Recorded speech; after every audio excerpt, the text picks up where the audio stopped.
Bismillahirrahmanirrahim. Hello and assalamu alaikum, everyone. Welcome to Practice to Pass webinar on paper F2 MA Management Accounting, which is being organized by ACCA Pakistan for June 2021 exams. This is day 1, 17th of May 2021, and I am your tutor Hanif, and this is my WhatsApp number. First of all, I would like to make sure whether my voice and screen is all clear to all of you. I encourage that you people reply me on the question box. My voice and screen is all clear.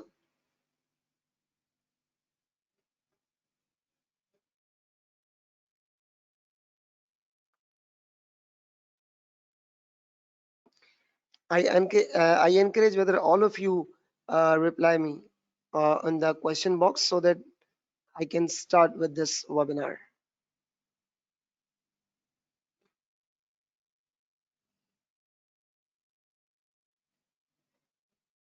All right.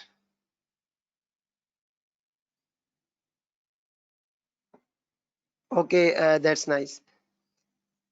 So let's start with this practice to pass webinar on paper MA Management Accounting. And as I have mentioned that this is my WhatsApp number in which you can contact me. All right, so let's start. First of all, let's have a very quick and brief introduction about myself. I am Hanif, ACC affiliate and graduate in commerce. I do teach in Tabani's School of Accountancy, TSA, which is the platinum approved institute in southern region in Karachi, Pakistan. And I do teach paper MA, PM, AA, and AAA exclusively at Tabani's School of Accountancy. And I had started my career in a bank, and then I switched to the textile company in Karachi, Pakistan. And I also taught in different other approved learning partners. And my overall lecturing experience is more than 10 years, more than 11 years plus now. So this was about the very quick and brief introduction about myself. And right now I'm going to start this webinar. So let's move ahead. And this is the schedule of the webinar. That's from 17 May till 21st May. These are the 5 days webinar. And per day, we have 3 hours. The time is 11 a.m. till 2 p.m. PST. That means Pakistan Standard Time. And this is your syllabus area. First of all, let's have a quick recap of the syllabus area, and then I will be explaining that what are the important areas to focus on. Actually, the main agenda of this webinar is that you can revise the core areas of your exams so that you will be able to pass, and that is the slogan, that is practice to pass. And this is a very good initiative by ACCA Pakistan to organize such kind of webinar for the students. And this webinar will be entirely focused on quick recap of the topics and then more focus on the question practice. As you can see that there are many questions which I have compiled here in this webinar, along with such kind of OTQs as well. OTQs worth 10 marks. So first of all, we need to discuss about the syllabus areas. Then I will be starting with my today's agenda. So this is MA syllabus area, and we have got section A, section B, C, D, E, and F. There are total 6 areas, in which first of all, nature, source, and purpose of management information. What is the purpose of management information? That's the management role is planning, controlling, and decision making in various aspects. Section B is about the data analysis and statistical techniques, and this data analysis is now the emerging topic in every professional accounting body because it's a requirement of your practical life. So Number C is cost accounting techniques, in which there are different cost accounting techniques like material, like labor, like overheads, etc. And these three sections are the core areas for paper MA, management accounting. These three sections are the core areas: budgeting, standard costing, and performance measurement. You are probably familiar with the course contents. Yes, because that's why you are here. That's why you are here for the practice to pass webinar. So uh,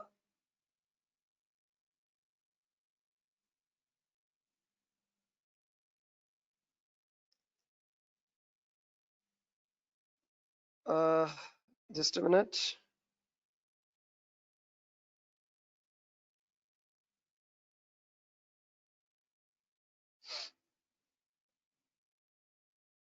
All right, all right. These are the syllabus areas in which there are different chapters. And now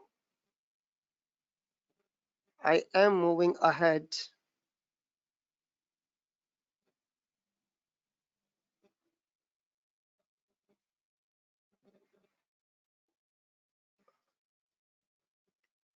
All right, students, uh, one clarification is that in your section of handout, this handout is already attached.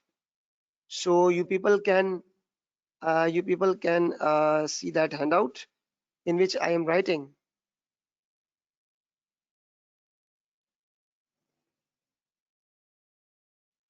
You people can save this handout.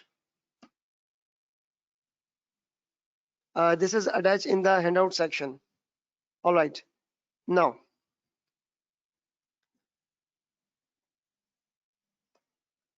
this is your paper format, and your paper is obviously CBE, computer-based examination. Your paper is CBE, that's computer-based examination, and you will be receiving the exam into two portions, into two sections. Section A, in which you will be having 35 objective test questions worth 2 marks each, totaling 70 marks.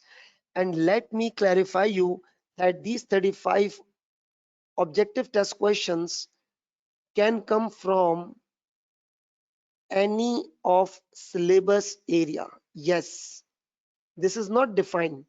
This is the initial step to focus on the exam, that how the paper will be structured.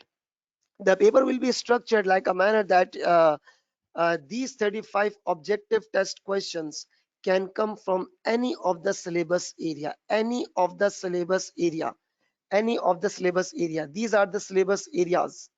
So those 35 questions can come from any of the syllabus areas, all right? Any of the syllabus area.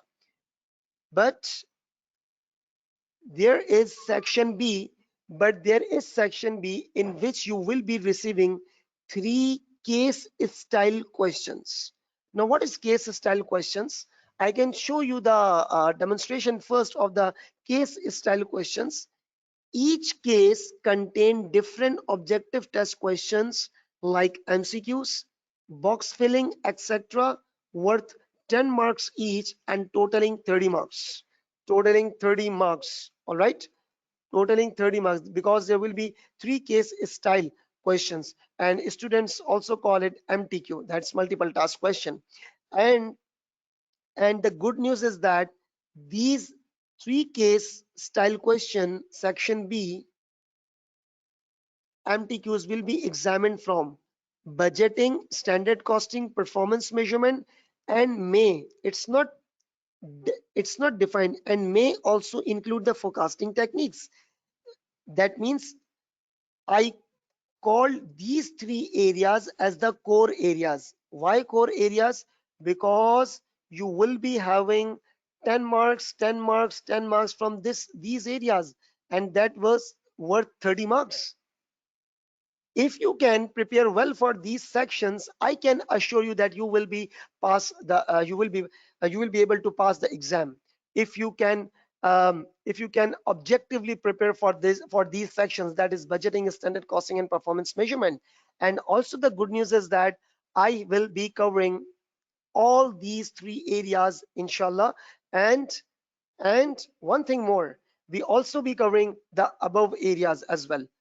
So the main objective of this webinar is to prepare you and so well that is so that you can pass your exams. All right. So these three objective test questions worth 30 marks, because out of 100 we need 50% to pass the exam.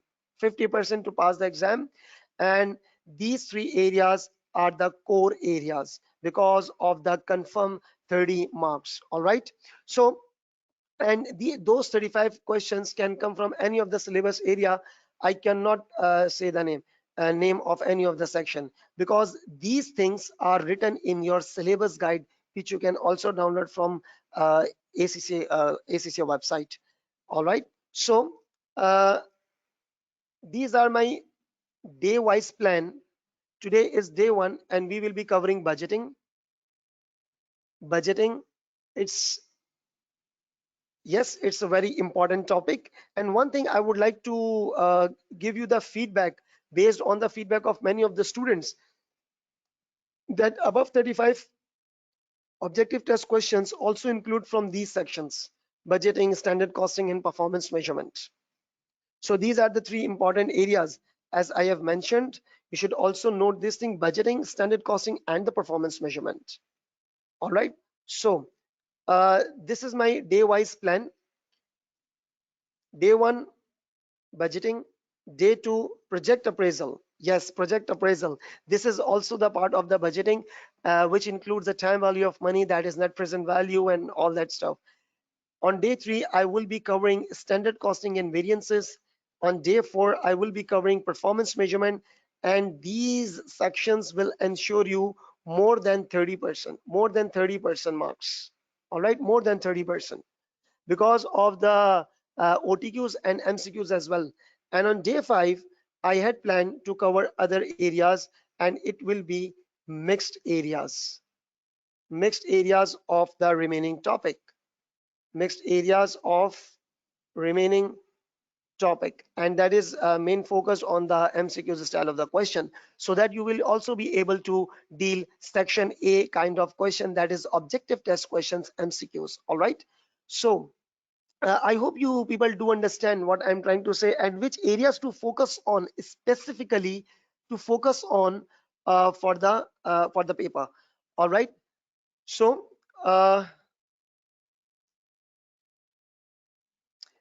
before going to start my today's agenda of budgeting, I encourage all of you to come on the question box and type if any of the question, if any of the student have any question up till now, students, just reply me on the question box, so that I can assure myself that you people are present and I can move ahead for the topic.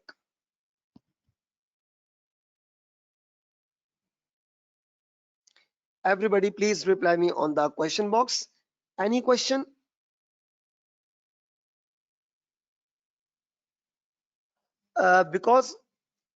Because I believe that teaching is not a one-way communication. That is, a tutor is busy in explaining the lectures and all that stuff. I believe in the two-way communication, so that we can make this webinar more productive. And in order to make this webinar more productive, I encourage all of you to raise the question if any. And if you have any question later on after the webinar as well, you people can also WhatsApp me. Is that necessary? One question is from a student. Okay. I appreciate that all of you had responded me very well. One question from Mr. Usman is that is that necessary that MTQs will be from these specific chapters only? Yes, Usman. As I have told you that these MTQs, these three case style question will come from these sections, and this is written in your syllabus guide. This is written in your syllabus guide. All right. Probably not today. Probably not today. Maybe tomorrow. I will also be sharing with you the materials which are available on the platform by ACCA by visiting the ACCA website. Probably not today, maybe tomorrow. So everything is clear up till now as per your feedback. And right now, I am going to start our first topic, which is the agenda for today's session, budgeting. As I have told you that I will be displaying a demo of the OTQ, that how the OTQ will come worth 10 marks. Case style question. This is just like that. Just like that. If you can see that, this is just like that. See that there is a question that Baba Limited is a manufacturing company. Question 1, 2 marks. Question B, 2 marks. And that is 2, 2, and that 1, 1. This totals become 10 marks. So this is known as the MTQ. All right. So I cannot say that whether per question worth 1 mark, 2 mark, 3 mark, or 4 mark. Nobody can ensure, because it will be a surprise and you will be receiving in your exam. All right. So now let's start with our agenda. All right. This is day 1 and we are going to start budgeting. This is my budgeting area. Okay. So what is basically the budget? What is basically the budget? The budget is an organization's plan. See, this is not the prediction. This is your plan. And plan means which we wish to achieve.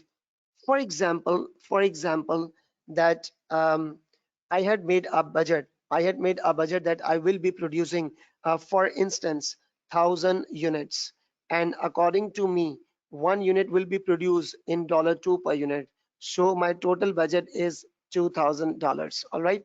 So what is basically the budget? The budget is anything which is your organization plan for the upcoming period. Obviously, we will be making a budget not for the past, not for the present, but budget is being prepared for the future, for the upcoming period.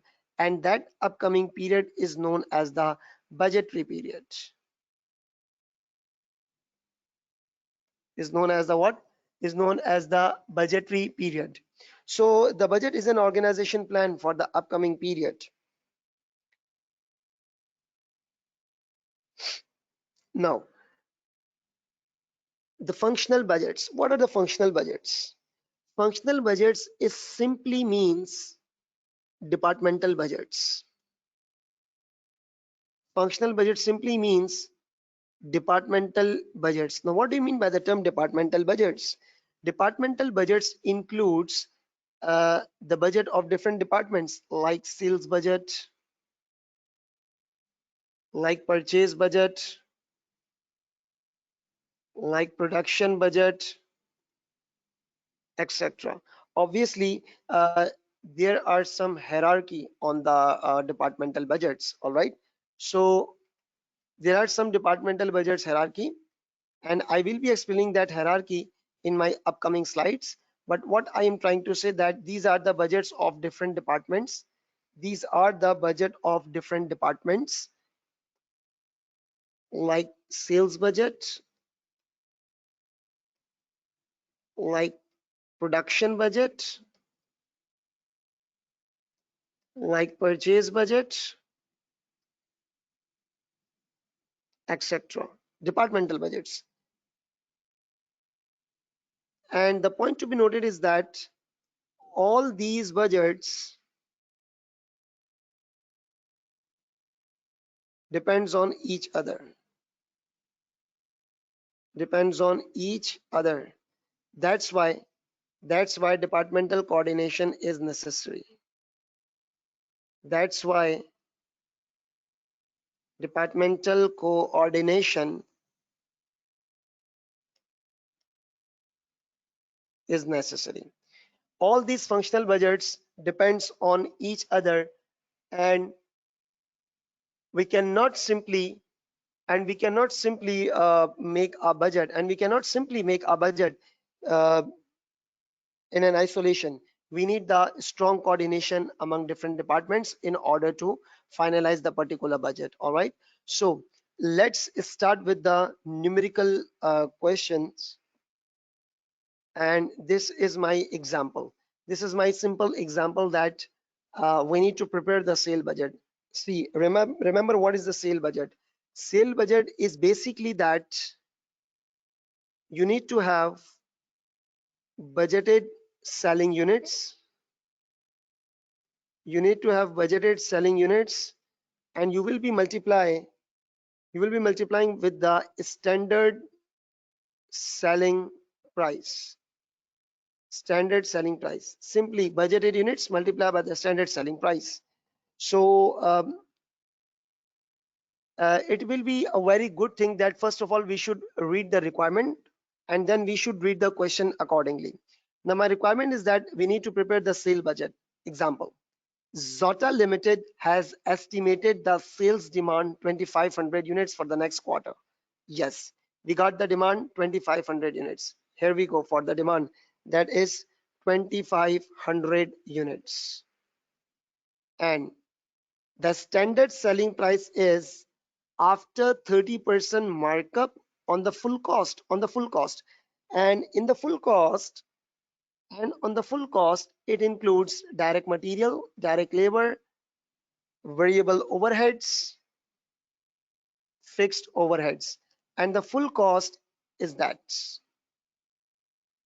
50, 10, 15, and 8.5. I encourage all of you that use your own calculator as well. And my full cost is 50 plus 10 plus 15 plus 8.5.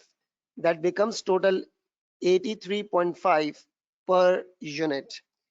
And if you can simply add 30% of cost, 30% of cost, 30% of cost, so 83.5, 30% is 25.05, and that you will be having your selling price, that is 108.55 per unit. And remember this thing, in a markup the cost is 100%, the cost is 100%, the profit is 30%, and your selling price is 130%. All right, so what is the selling price you have calculated? 108.55.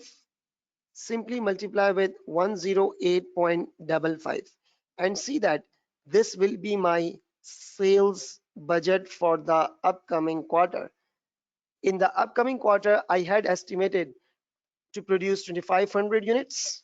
Multiply by 108.55, and by multiplying with 2500 you will be receiving 271,375.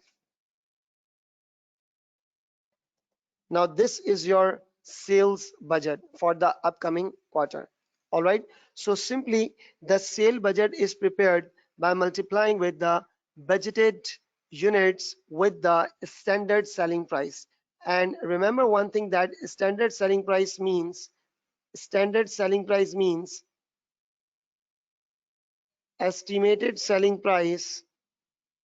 for one unit.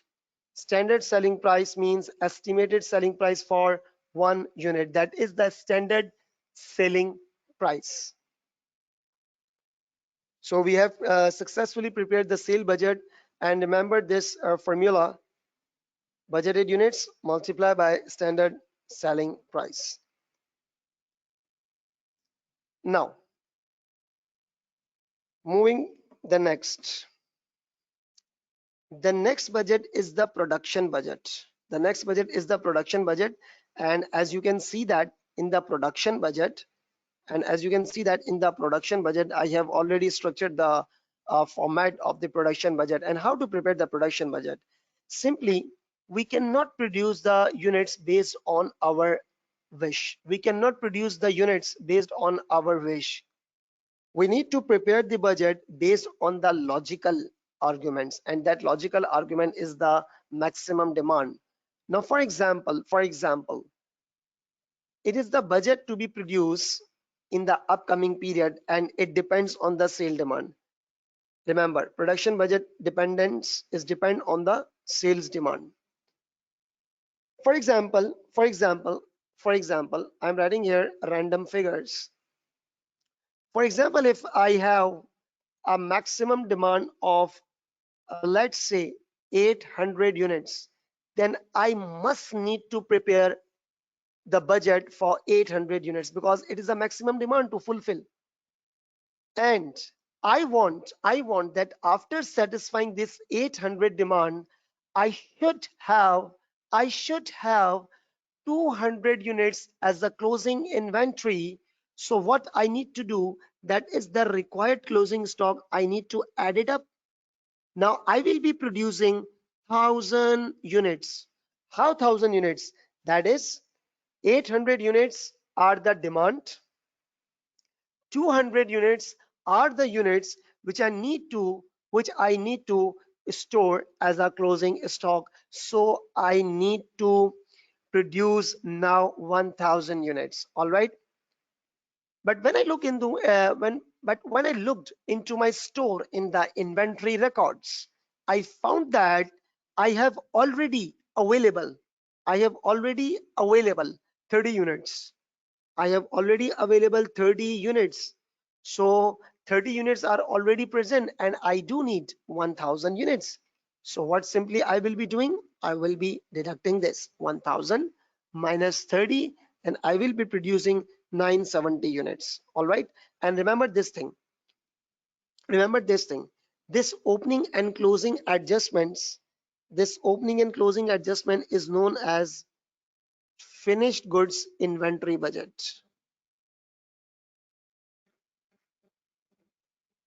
Finished goods inventory budget, and that is 200 minus 30.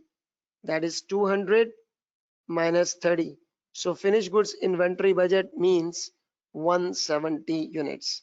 All right, because after the demand I am adding 200 units and I will be deducting 30 units and totaling I have 970 units. So I need to produce 970 units, and my production manager was an experienced person and he said to me that, sir, it quite may be possible that we will be facing the loss. I said, yes, it quite may be possible. So he had estimated that 20 units may go waste. 20 units may go waste. So I need to add it 20 units. So I will now be producing 970 plus 20 is equal to 990 units finally. See, and it does make sense. When I will be producing 990 units, my 20 units will go waste and I will be having 970 units and 30 units are already present. So my 1000 need will be satisfied. So it does make sense. So this is now my final production budget of 990 units. But the point to be noted is that the closing required and the available opening stock, these collectively known as the finished goods inventory budget, and we should remember this thing. So this was the format of the production budget, and now time comes to apply this technique into the next MCQ. And the next question is that and I have already structured this format solution, and we need to go through the question first. And it's make a rule of thumb, that is, first of all, read the requirement and you should go ahead with the requirement accordingly. Now, what is written production budget in units for the product for the month of May? Units. You need to produce the production budget in the units. All right. So I am reading this question, and you should please focus on this question. It is written that budgeted sale demand for the month of May is 5000 units. Yes, if the demand is 5000 units, so I will be producing 5000 units for sure. I will be producing 5,000 units for sure, because it is the maximum demand which I need to produce. Opening inventory is 1,500 units. Now, what do you mean by the term opening inventory? These are the inventories which are left from the previous month, and we have it. We are having this thing. So we need to deduct this. Simply 1,500 we need to deduct, because it will not be the part of my production plan, because 1,500 units are already available. The next statement is that the company wishes to have inventory by the end of May, that is 70% of the sale unit. That is 70% of the sale unit. So required closing stock in the month of May, that is after selling the 5,000 units, the company wishes to have 70% of sales unit. 70% of sales means 5,000. So 5,000, 70% becomes 3,500. And this opening and closing adjustment, 3,500 minus 1,500, that becomes total 2,000, and that is known as finished goods inventory budget.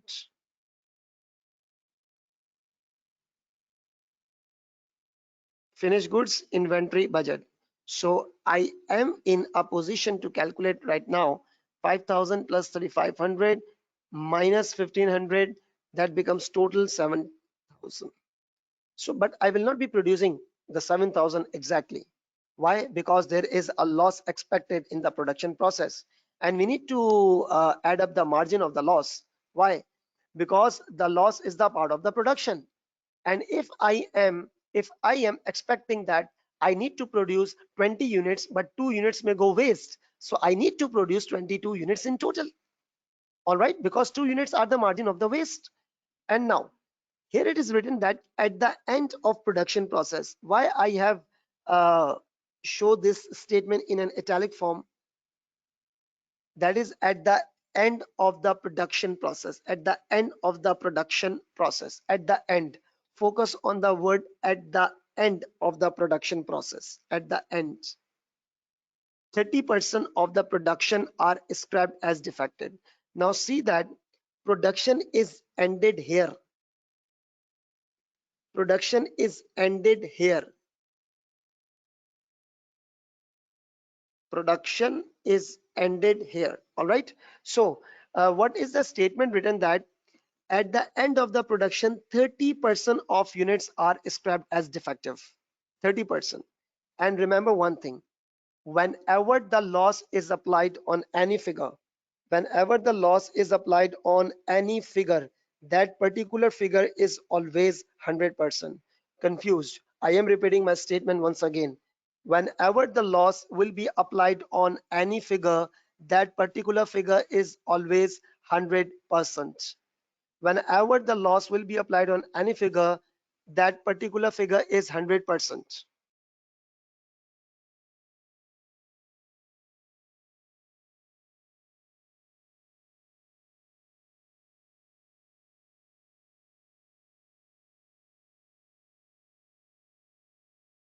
Whenever I am repeating my statement once again, that whenever the loss will be applied on any figure, that figure is 100%. See what is written: at the end of production process, 30% units are defective. Now the production is ended here. See, production ends here, and 30% is of this particular figure, which is unknown to me. So that is 100%, because loss is applied on this figure. 30% of this figure, that is 30% of this figure. All right. So this figure is 100%. If this is 100%, so this must be 70%, because the loss is 30%. All right. So what I will be doing, and it is the basic rule of mathematics, that wherever you are, you need to divide, and where you want to go, you need to multiply. So we need to divide by 70 and multiply by 100. So 7,000 divided by 70 multiplied by 100, that means totaling 10,000 units. Totaling 10,000 units will now be your production requirement. 10,000 units will now be your production requirement. 10,000 units will be your production requirement. All right.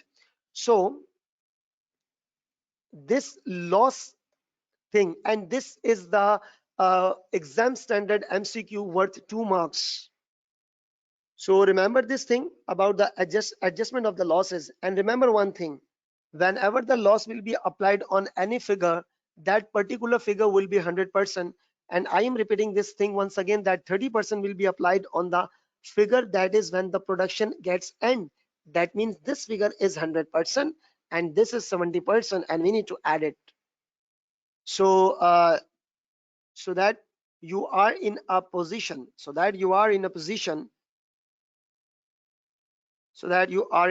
to calculate the production budget. All right.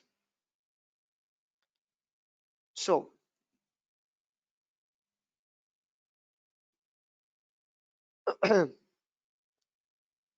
now we have prepared the production budget. And remember one thing, that production budget depends on the sales budget. Okay. So let's now move ahead for the next budget, and that is the material usage budget. Now, what is the material usage budget? It is simply that material usage budget simply that need of material. It is simply the need of material. And obviously, the need of material depends on the production units. See what has been written here. The material budget needed to be used in the next period. It depends. It depends on the production. It depends on the production budget along with the provision of waste in materials. I am demonstrating this thing with the simple figures, that see, imagine that production units are there and we need to produce, for example, we need to produce 1,000 units. And in order to make 1 unit, I need 3 kilograms, for example. So that means I will be needing 3,000 kilograms. But again, my previous experience shows that 200 kilograms may go waste, for example. So in total, I will be needing 3,200 kilograms, and that is my material usage budget. Material usage budget simply means that uh, what quantity of raw materials you need for the next period.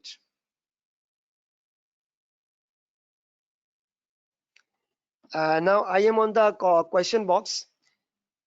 One question was from a student. Sir, does this session include information about CBE exam? Yes, I will be.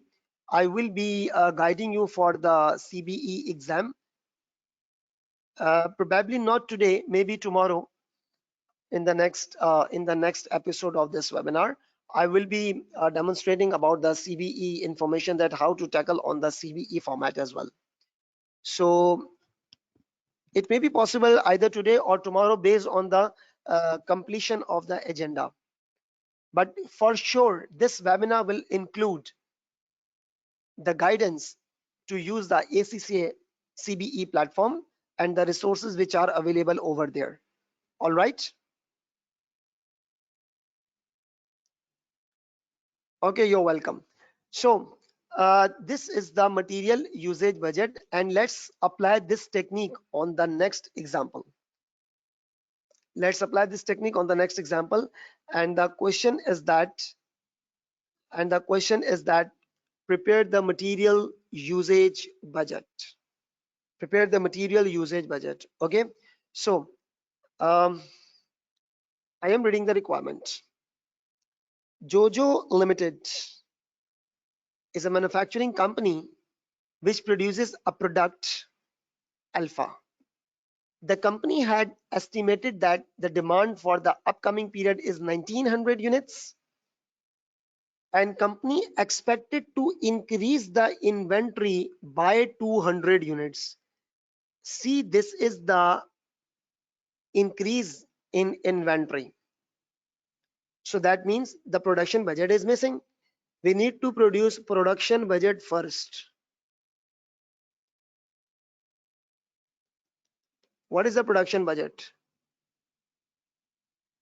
The demand is 1900 units. Yes,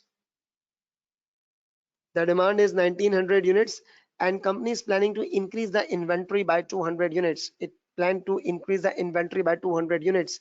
So that means 200 simply will be added. Now this 200 represents the adjustment of closing and opening. Yes, this 200 is the finished goods inventory budget.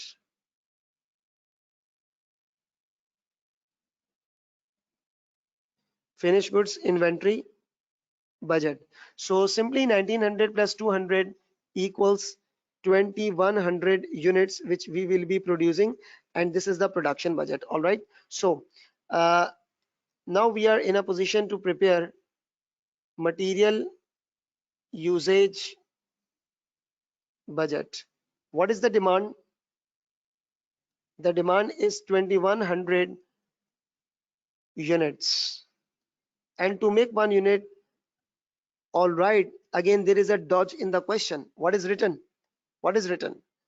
For every 70 units, it needs 346.5 liters.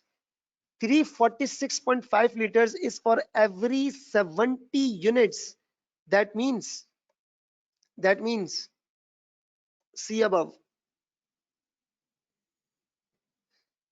346.5 liters is for every 70 units. That means in order to make one unit, we need 346.5 divided by 70. That means 4.95 liters per unit. This is 4.95 liters per unit. All right, 4.95. So in order to make one unit, it needs 4.95 liters. 2100 multiplied by 4.95, we got 10395 liters. And this is not my answer. The expected wastage is 10%. Expected waste is 10%. And remember one thing. Whenever there is a need, the need shows active need. And remember one thing, the active need is always after the loss. So that means this is after the loss of 10%, which means it is showing 90%. And as I have taught you earlier in the last slide, that wherever you are, you need to divide. You want to go, simply multiply. Divide by 90, multiply by 100. So this will be my active material usage budget. Material usage budget, that is 11,550 liters. These are this is the basically the quantity of raw material which I will be needing, to for the particular production budget. All right.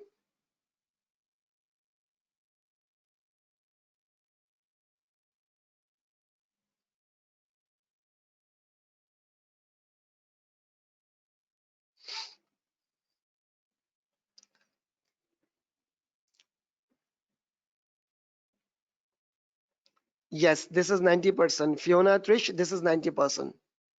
This is 90% because this is after the loss.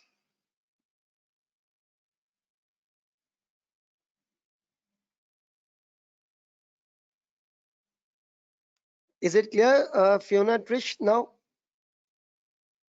And Mr. Yusuf Debu, which slide you are talking about? Which first slide you are talking about?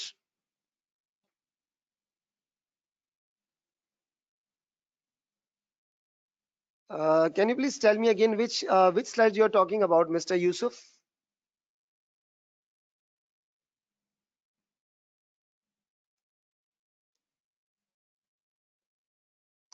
No, Fiona, Trish, we do not need to deduct the loss. The loss should be added because imagine, Fiona, Trish, I'm addressing your question that imagine that you need, simply imagine that you need 200 kilograms and there is an expected loss of 20 kgs.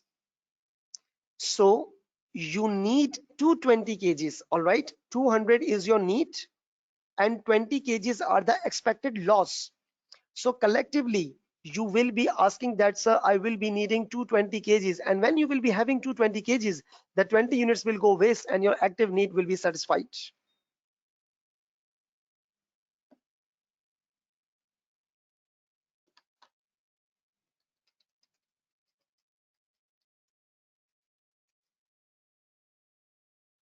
Okay, you're welcome.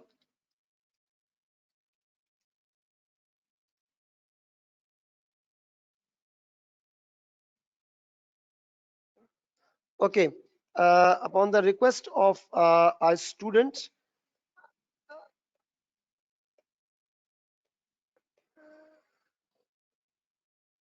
you want this slide, sale budget? Hurry up, take the screenshot so that I can move for the next question.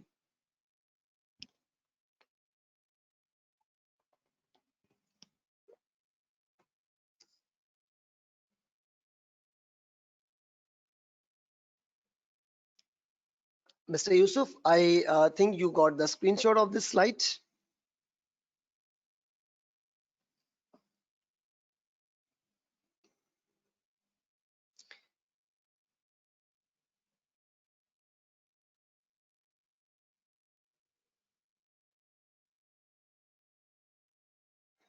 Okay, now, students, I have created a WhatsApp group for your continuous support even after the webinar. So the link has been shared in the question box. Probably it would be shared once again. Okay, so let's now move for the next budget. This is the material usage budget, and we need total 11,550 liters of raw material for the material usage budget. And now we are having the material purchase budget. We are now having a material purchase budget. Purchase budget. Obviously, obviously, my material purchase budget will be dependent on the material usage budget. Material usage budget. Okay. So first of all, let's imagine I am writing a random figure that, for example, I need material usage budget. For example, I need 2000 kilograms. I need 2000 kilograms. That is my material usage budget. And I want the closing quantity of 500 kilograms, then obviously I will be purchasing more than my usage requirement. I will be needing 2000 kilograms and the closing quantity is 500 kgs. And when I looked into my inventory records, I found that 100 kilograms was already available. So I will be purchasing 2400 kilograms. That is my material purchase budget. And this opening and closing inventory adjustment is known as raw material inventory budget. That is raw material inventory budget. Okay.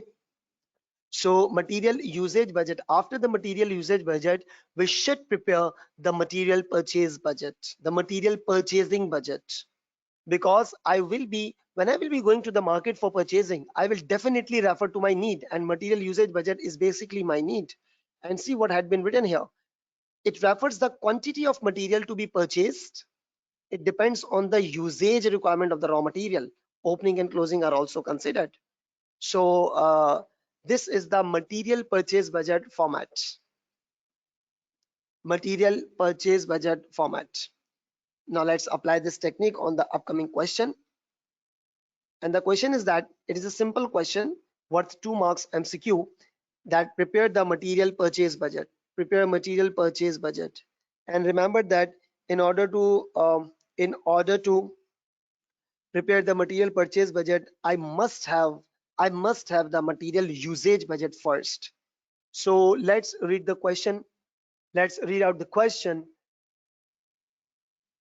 And the question is saying that AH Limited.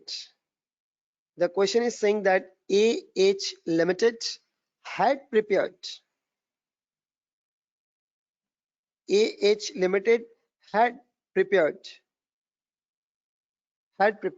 the production budget. Had prepared the production budget. The company had already prepared the production budget. And the production budget is 5,400 units. All right. And the production budget is 5,400 units. The company had already prepared this.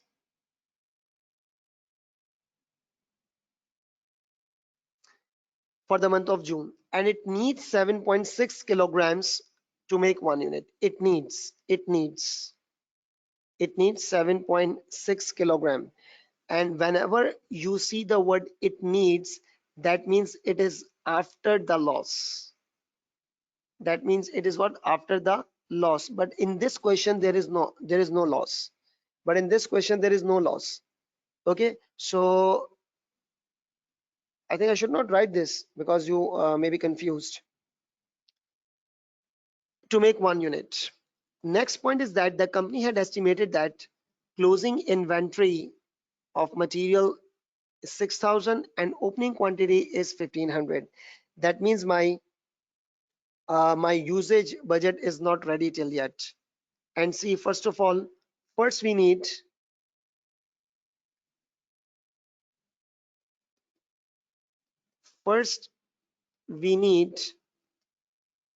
the usage budget. First we need the usage budget. And see, there is 5,400 demand. The demand is 5,400 and that is units. And in order to make 1 unit, we need 7.6 kilograms. So that is basically the usage requirement. 5,400 multiplied by 7.6 is giving me the answer 41040 kilograms. That means now I will be in a position to prepare the purchasing budget. And see that this is my need requirement. That is my need requirement. Usage means need. So I will be purchasing 41040 kilograms. But the company wants that closing inventory should be 6,000 kilograms. That means after the use of 41,000 kilograms, the company should have 6,000 kilograms. So simply added closing inventory, that is 6,000 kilograms, and the opening quantity is 1,500. And the opening inventory is 1,500. And remember this thing, this totally collectively known as the raw material inventory budget. Raw material inventory budget, that is 4,500, is known as raw material inventory budget. So that means I will be purchasing. I will be purchasing this quantity. And the quantity is 41040 plus 6,000 minus 1,500. And that is giving me 45,540 kilograms. 45,540 kilograms will be the purchasing requirement, and 1 kilogram is available at $6. So that means what I need to do, that is 45,540 kilograms, and 1 kilogram is available at $6. So that means this is now finally my purchasing budget in dollars. Multiply simply by $6, that is $273,240. That is basically my the purchasing budget in dollars. That is my purchasing budget in dollars, that I should be ready to spend 273,240. So as you people have noticed that budgets depends on each other. Budget depends on each other. That is why the departmental coordination is very necessary. And you might have heard the statement that this is one of the objective of the budget, that is to create the coordination among the different departments. What if the production budget is not ready? If the production budget is not ready, I cannot produce the I cannot produce this usage. And this is 5400 is the production budget. Oh, I wrote demand. Sorry, it was the production budget. It was the production budget. And what if my production budget was not ready? If the production budget was not ready, this budget cannot be prepared and this cannot be prepared. So that means the budget depends on each other. This was the production budget. I mistakenly wrote the demand. This was the production budget. So make it correct. This was the production budget. And if your one single budget is not ready, you cannot prepare the next upcoming budgets. So that is why the departmental coordination is necessary. Okay. So what was the budget hierarchy that we had discussed it? First of all, we will be producing sales budget. Yes. Then we will be producing finished goods inventory budget. And what is the finished goods inventory budget? Remember, finished goods inventory budget, that is the adjustment. That is the adjustments of closing units and opening units. Remember that, the finished goods inventory budget. Next, then we had produced the production budget, and after the production budget we had produced the material usage budget, and material usage budget is your need. Along with the margin of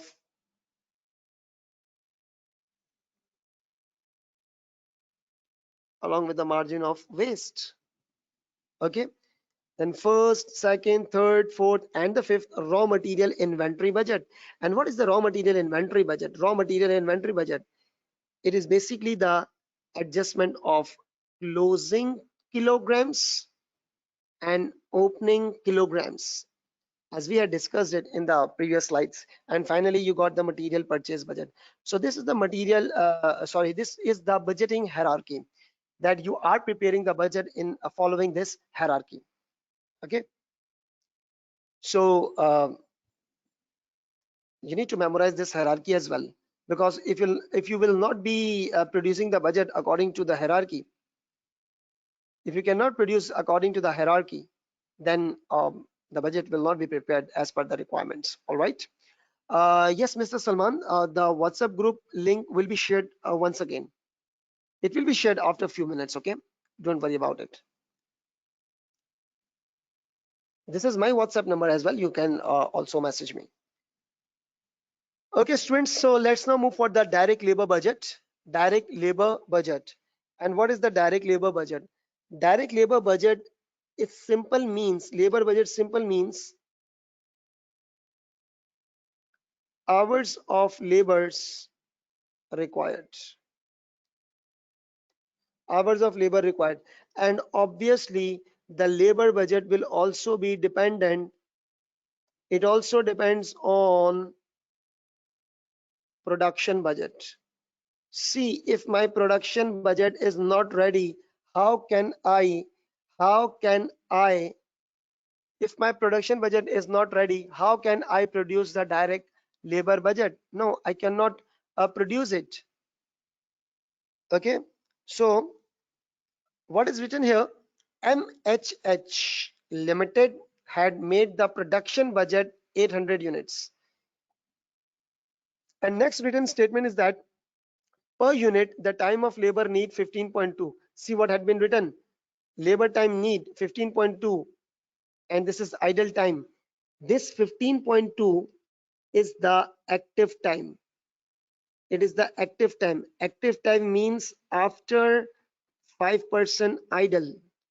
So that means it is itself showing 95%. And laborers are being paid for idle time as well. Laborers are being paid for the total time. For the total time. And total time includes both active plus idle. Okay. So this is the active need, and need means always active time. After 5% idle time, that means it is itself showing 95%. And this was the mathematical rule that wherever you are, you need to divide, and where you want to go, you need to multiply. And see that I am having the production budget first. I am having a production budget of 800 units. This is 800 units. And in order to make 1 unit, it needs 15.2 hours. And 800 multiplied by 15.2 becomes 12,160 hours. And see that this is need. So this is also need. So that means it is showing 95%. And simply divided by 95, multiply by 100. And you will be simply getting the total time. And the total time includes active plus idle. Okay. So 12,160 divided by 95%, multiply by 100%. That means totaling 1 to 800 hours. And this is not my answer. This is not my answer. Laborers are being paid at $8. So what I need to do, that is 12,800 hours multiply $8. 12,800 multiplied by $8. That means 102,400 is my labor budget. 102,400 is my labor budget.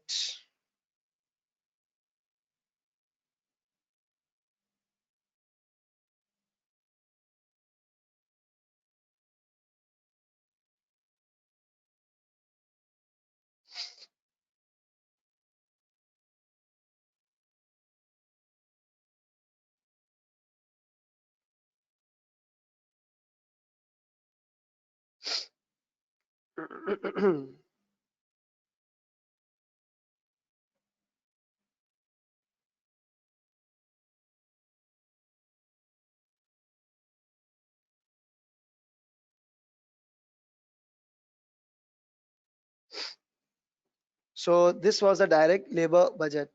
I hope that you people understand this thing, isn't it? Is there any question up till now?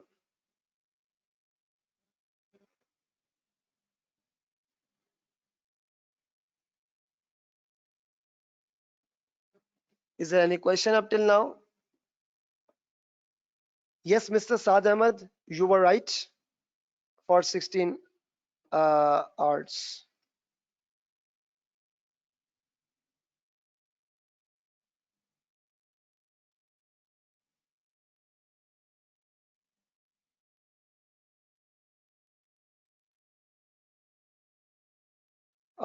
Please reply, all of you. Have you got this thing?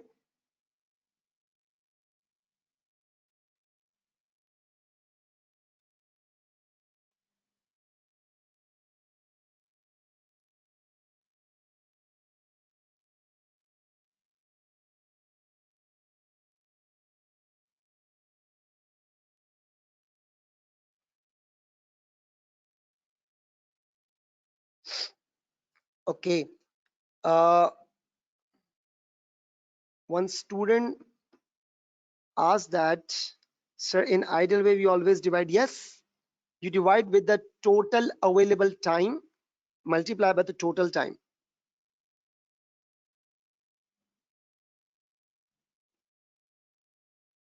No, Miss, no, Fiona Trish, if you will follow this thing, if you will follow this thing, 12160 plus 5%. That means what? That means you are treating this figure as 100%, which is totally wrong.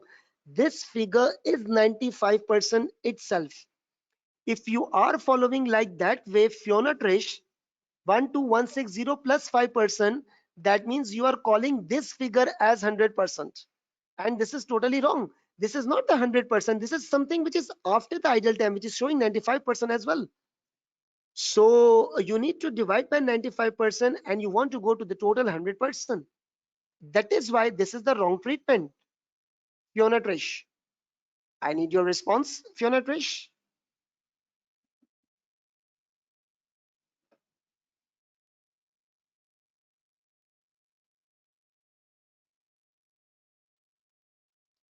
Okay, you got it. Okay, you are most welcome. Sushila, your question is that how do we know whether it is 95 or 100%? Yes, it is written in the question. See that what's written. Idle time is 5% and need is 15.2. The need is always active time and that is always after idle time. So that means the idle time is 5%. That means it is showing 95%. Yes, Sushila, have you got this thing?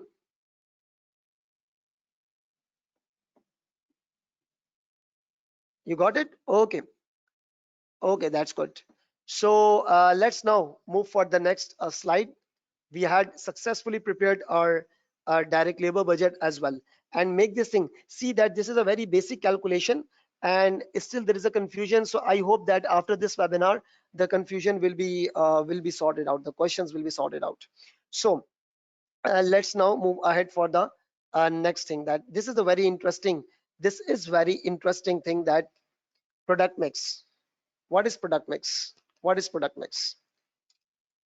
Product mix is something that products which are sold together. Example, register and pen, shoes and socks.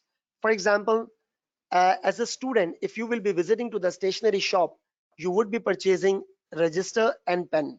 You will be purchasing register and pen. All right. So that means you are purchasing the register and pen in a mix. That means this is called as a transaction mix. Mix means you are purchasing two products mix. You will be purchasing shoes and definitely you need socks. That means mix. And that is known as the product mix. And this is not the universal law, which I'm now going to explain. This is not the universal law. This is just the assumption. This is just the assumption of the seller. This is just the assumption of the seller that note usually the seller makes the standard ratio. The seller makes the standard ratio. Now, what do you mean by the term ratio? Ratio, for example, 1:2.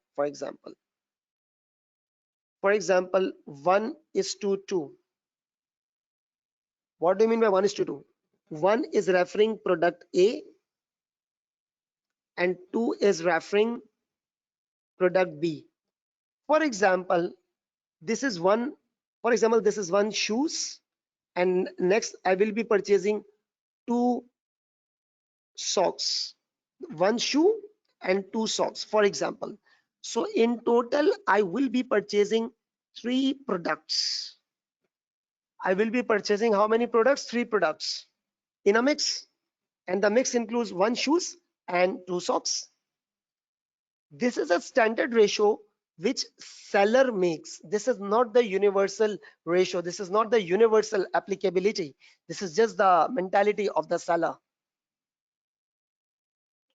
Standard ratio of the products to be sold in a single transaction. See, in a single transaction. And the estimate is based on past practice. Estimate is based on the past practice. All right. So this is my standard ratio. This is my standard ratio. This is not the universal ratio. This is just dependent depends on the mentality and the past practice of the seller, and this is known as the product mix. All right. So what to do with this product mix? What to do with this product mix? This is the very interesting, exam focused, and a little bit complex. It's not difficult. See, I'm giving you a motivational word. No question is difficult. There's no difficulty. There is a complexity, and we should have the ability to deal with the complexity. If you will be assuming the question is difficult, that means you set your mind that the question is difficult and you are not able to solve this question. Do not underestimate yourself. You should say that I can solve this question if I will be practicing more. So all the thing that there is no shortcut to success, all the thing we should participate in the lectures, we should focus on the questions, we should do work, we should do hard work, smart work, and do not create your mindset that the question is difficult. The question could be complex. I totally agree with the complexity.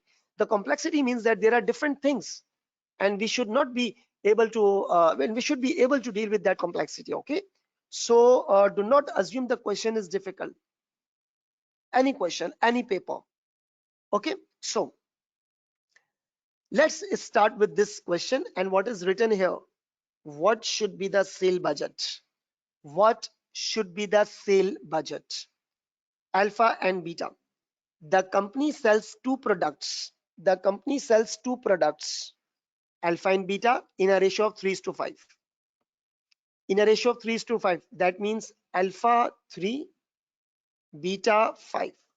That means totaling in one transaction 8 units. 8 units in one transaction. And this is not the universal law. This is the estimate of the seller that the company will be able to sell 3 plus 5 is equal to the 8 units. And the standard selling prices are $20 and $30 respectively. Assuming, okay, I'm now pausing my question till here. See that in a single transaction,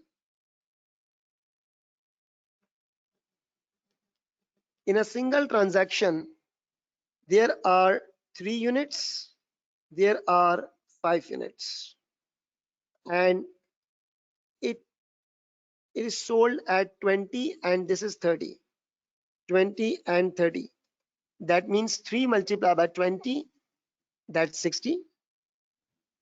5 multiplied by 30, that is 150.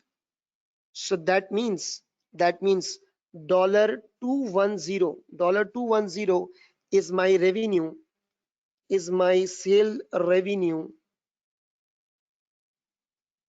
expected in a single transaction. Okay, this is now my revenue expected in a single transaction. Now see what had been written here. Assuming that company wants to sell both the products in the standard mix. Whenever the question comes according to the standard mix, we should follow the standard mix. Okay, so the company wants, it is clearly mentioned in the question that company wants to sell both the products in the standard mix, and it wants to achieve 189,000 sale revenue. See, my target revenue is $189,000, and one transaction is giving me $210 revenue. That is one transaction. So how many transactions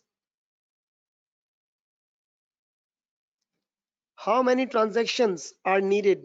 That is simply 189 divided by 210.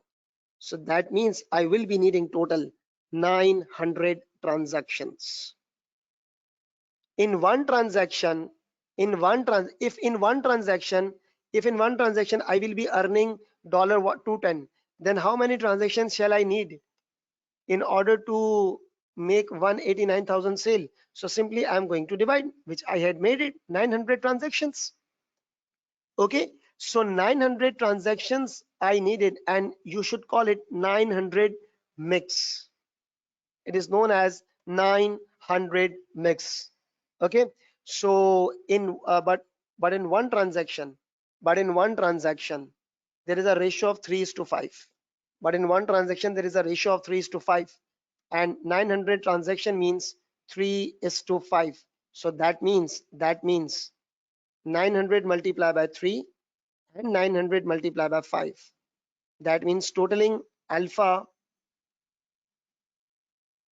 and beta. 900 multiplied by 3, that is giving me 2700 units, and 900 multiplied by 5, that is giving me 4500 units. And that is my answer, 2700 and 4500. That's my answer. See that one transaction is giving me 210, and I need to make money 189,000 total. So that means I need to sell the product in 900 transaction, and in one transaction there is a ratio of 3 to 5, and I did multiply in order to get the sale budget. Is this question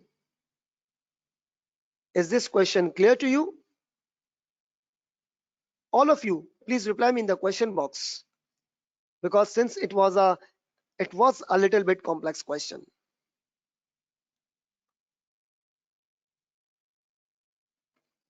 That's good.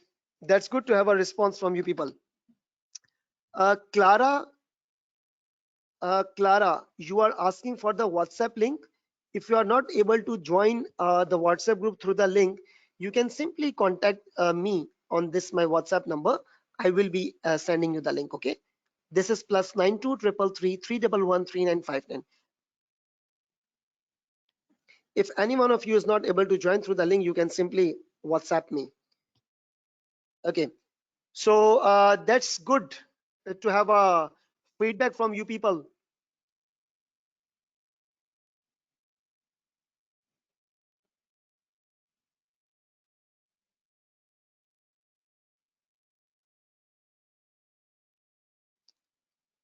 Okay, sure. See that in one transaction you need to sell in a ratio of 3 to 5, that is 8 units in one transaction, and the selling prices are 20 and 30, and you are having 210 sale revenue in one transaction, and total you need 189,000 transaction. If you are earning $210 in one transaction, then how many transactions do you need to make? That's simply 189 divided by 210, 900.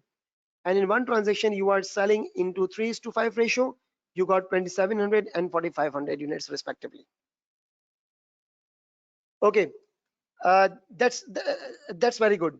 That's very good to have a interaction with all of you, and that's good that you got it, Salman. That's very good, and I always encourage the feedback.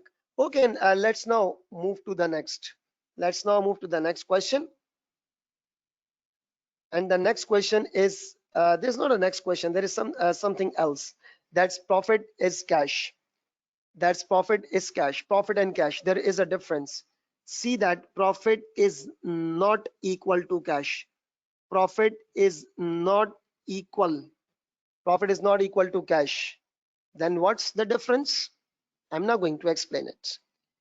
Imagine that I had made a sales on credit $50 on May, and the cost was $40. The sale is on credit, and customer will repay me. Customer will pay me in August. And what is the rule of the accounting? The rule of the accounting is that just record the transaction as it is incurred, and it is known as the accrual concept. Now the profit comes from the accrual accounting. from the accrual accounting. And what is the accrual accounting? The accrual accounting is that record the transactions, as it is incurred.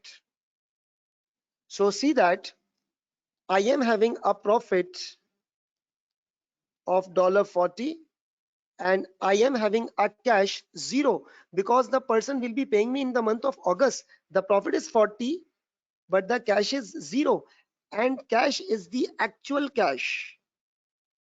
Cash is the actual cash. So in the month of August, I will be having a cash of $50 because the customer will pay me in 50. So that means profit is not equal to cash. See, in the month of May, I will be recording the profit of $40, but there is no cash. There is no cash because it is a credit transaction. So the profit is based on the accrual accounting. So the profit is based on the accrual accounting.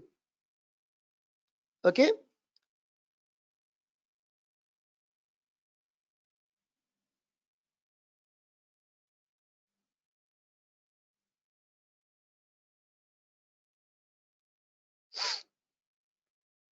The profit is based on the accrual accounting and it's not equal to the cash. The cash is something different. The cash is the actual cash. So do not create any kind of a confusion that profit is equal to cash. No, not at all. Profit is not equal to cash. Now, this I have made it that we need to prepare the cash budget. Now, what is the cash budget? Cash budget is simply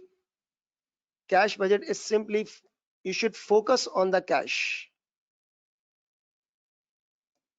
Focus on the cash.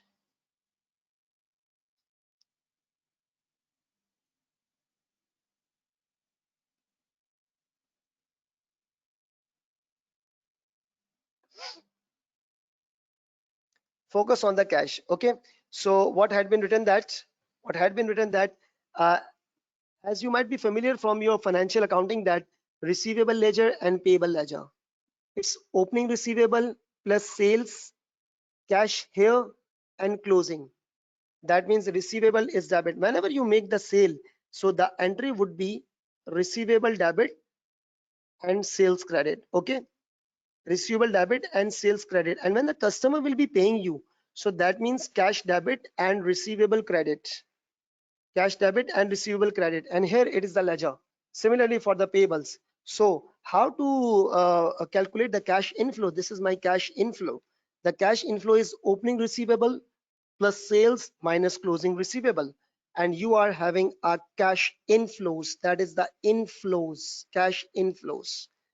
And similarly go for the payables. That means it's a liability. If your payable is a liability, that means it will be recorded on the credit side. Opening payable plus purchases, closing payable, and this is the cash paid. This is something cash outflow. So how to calculate the cash outflow? How to calculate the cash outflow is like that. You need to calculate opening payables plus purchases less closing payables. So this is a simple format in order to calculate the cash inflows and the cash outflows. All right. So I need the response from all of you. Have you understand this point that profit is not equal to cash? The profit depends on the accrual accounting and cash is the actual cash. And these are the simple way to calculate the cash inflow and the cash outflow. Before going to the question, I need the response from all of you that have you got this thing? All of you. That's good.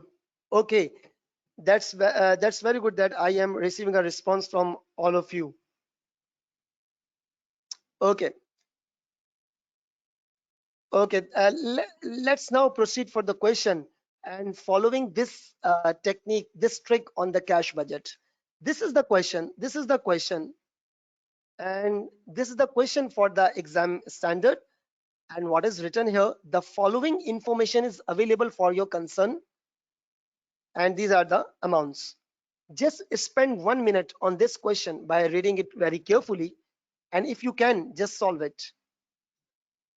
At least read the question with a thorough attention.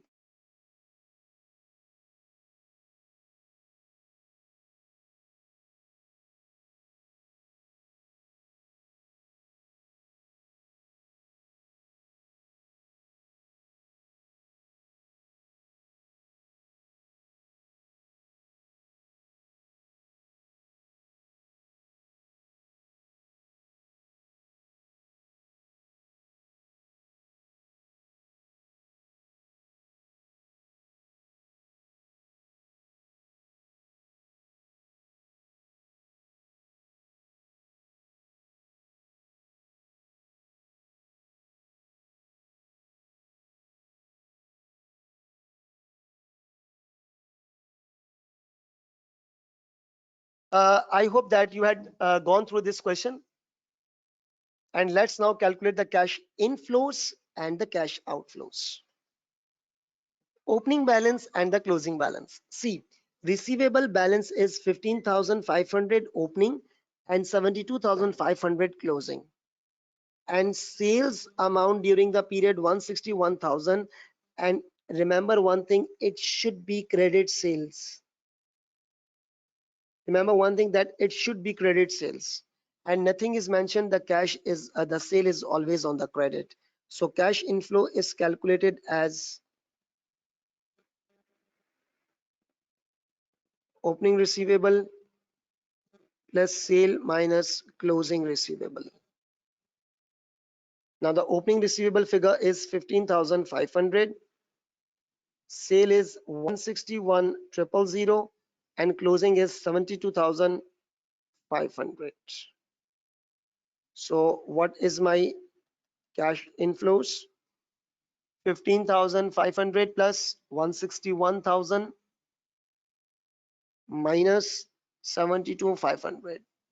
That is giving me $104,000. That is my cash inflows.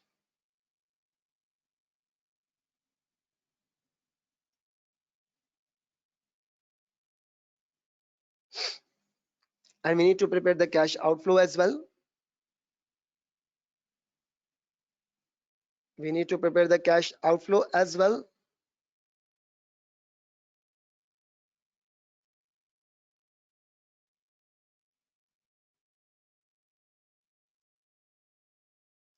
Now, how to calculate the cash outflow? It is simply opening payable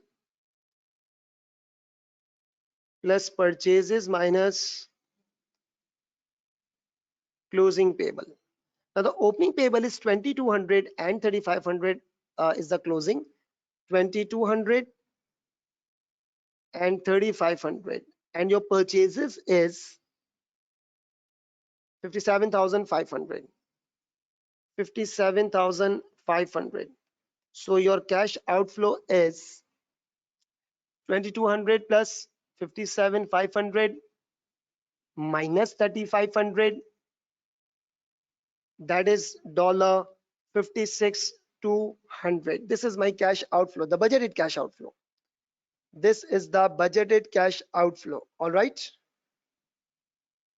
This is the budgeted cash outflow.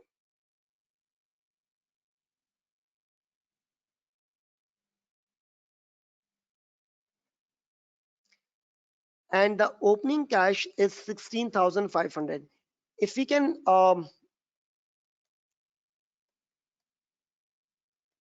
total this thing, that the opening cash was 16,500.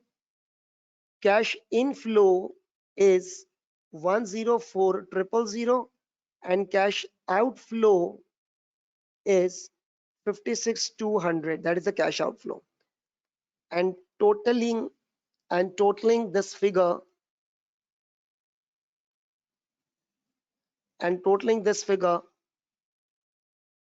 16,500 plus 104,000 minus 56,200.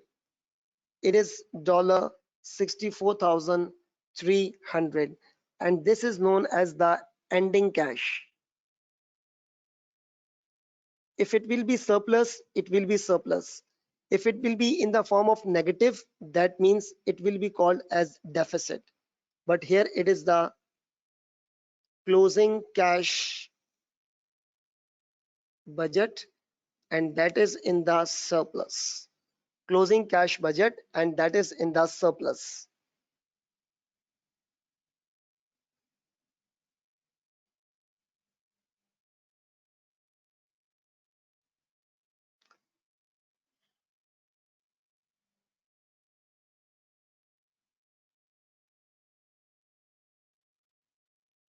Okay, so this is the closing cash budget in the surplus. All the way it was not asked to calculate the closing cash budget, but I calculated this so that you people should be aware of the fact that the closing cash budget can be either in the form of the surplus or the deficit.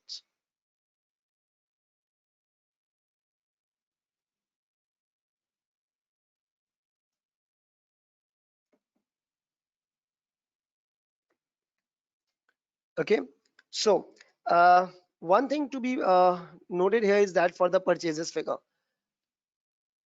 note note this is a very important thing. What if the purchase figure is not given? What if the purchase figure is not given? Then inventories data would have been given. Sure, inventories data would have been given for COGS. If the purchases figure is not given, then simply cost of goods sold. COGS stands for cost of goods sold. Cost of goods sold. And how to calculate the cost of goods sold? That is the opening inventory plus purchases minus closing inventory. If the purchases figure is missing, so you can simply calculate the purchases figure like that way, that isolate the purchases figure, isolate the purchases figure, and move all the figures towards the left side of is equal. So that is COGS minus opening inventory, and if it will be moving here, then it will be plus closing inventories. So this is the simple trick of the purchases figure to calculate the purchases figure.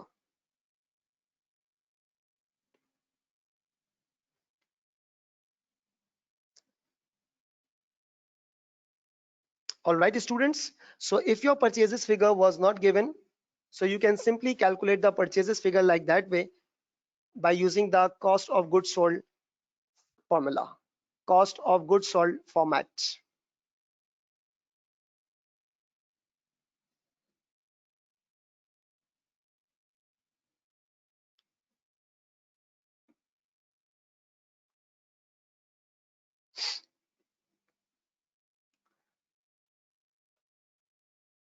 Okay, now students, we are moving for the next question.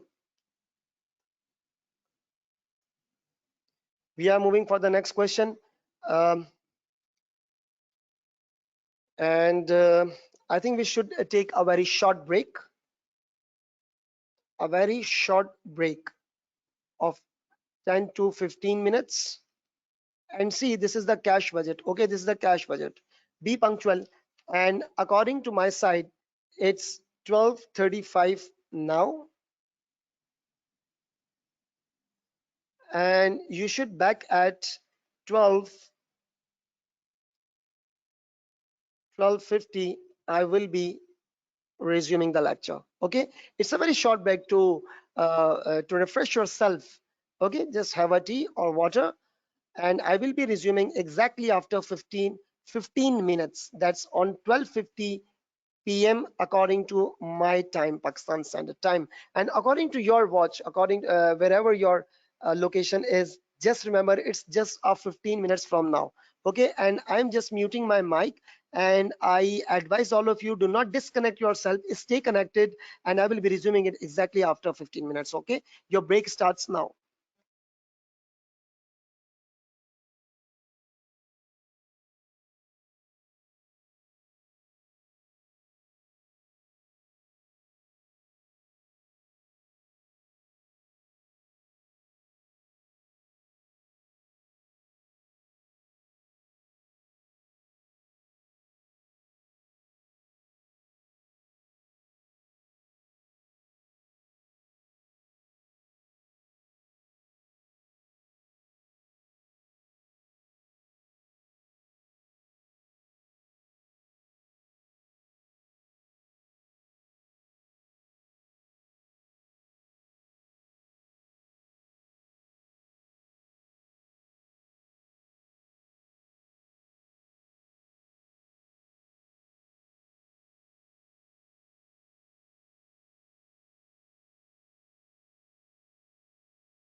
Yes, I am back and welcome back from the break.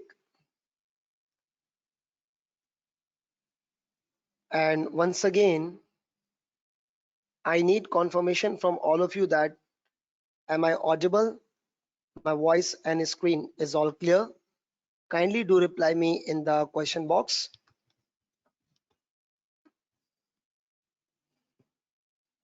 Okay. Yes. Sushila, you are not able to join the WhatsApp group. So simple do is that uh, you can WhatsApp me here. You can WhatsApp me here at my this number. I will now be adding you.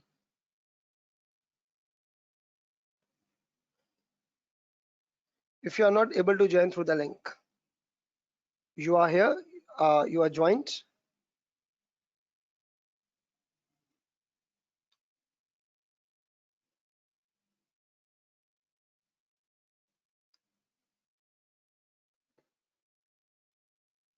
Okay, that's good. So, students, let's now resume after the break. And right now we are here to make the cash budget. Before the break, before the break, I told you that cash is not equal to profit and profit is not equal to cash. These both two are different things. Okay, so these are the budgeted revenues for a business which are shown below. First of all, we should read out the requirement, and that is what is the budgeted cash receipt in the month of March?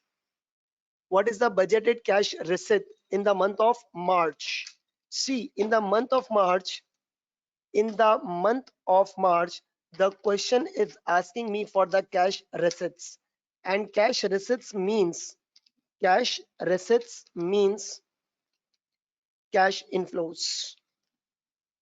Cash receipts means cash inflows. Okay. Cash receipts means cash inflows. I should write here cash inflows.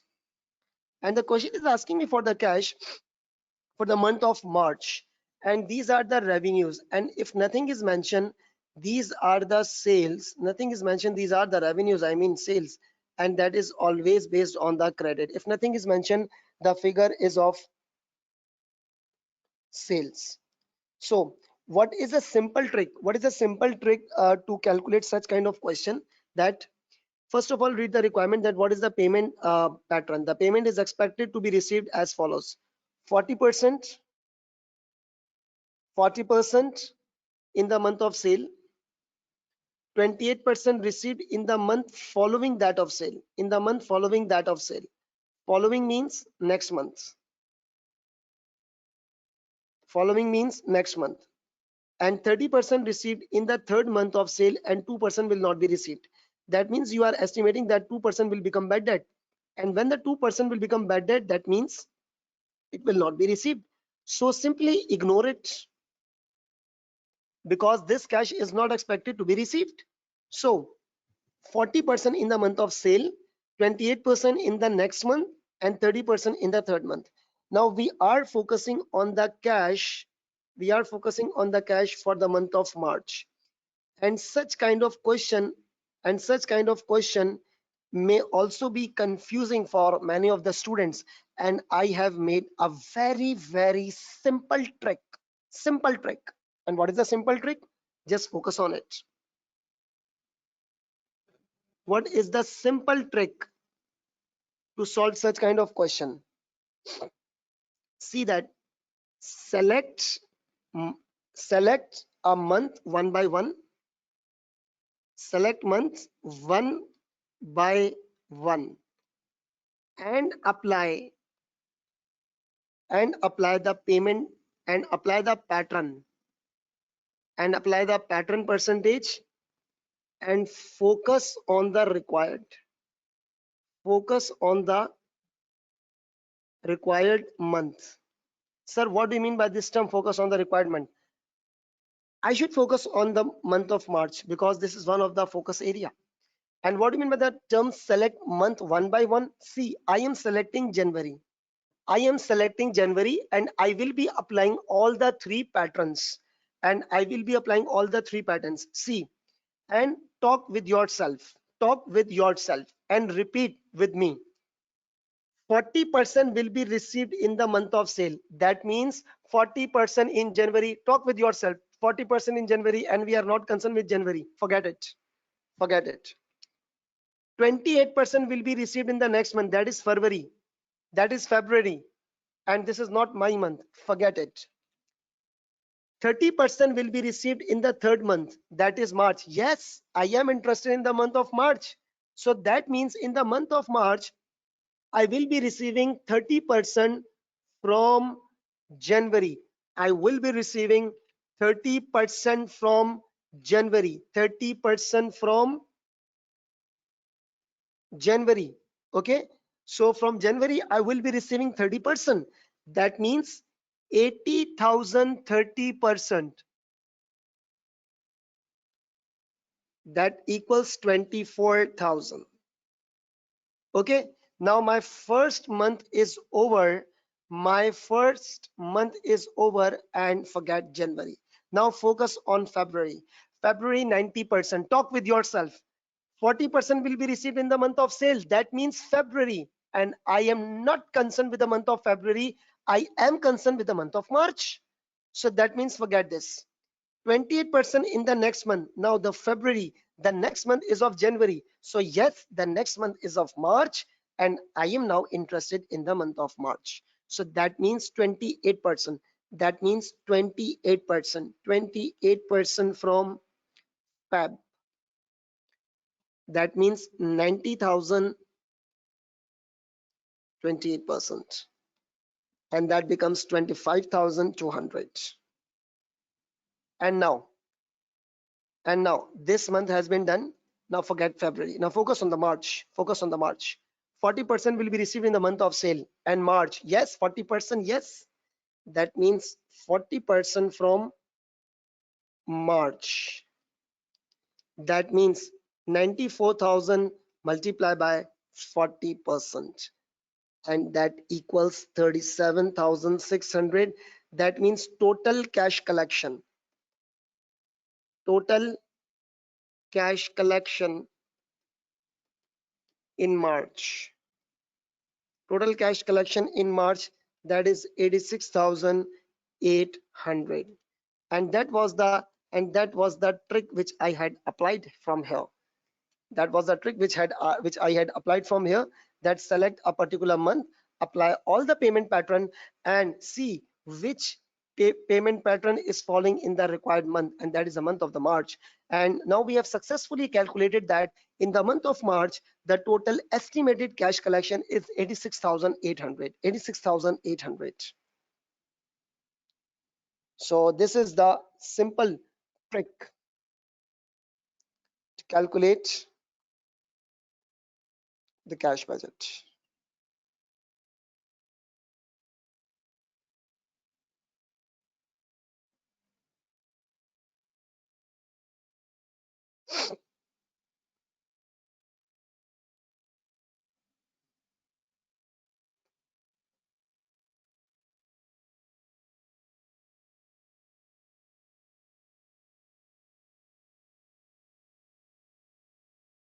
Is it clear? This question is clear because this question is sometimes confusing for many of the students.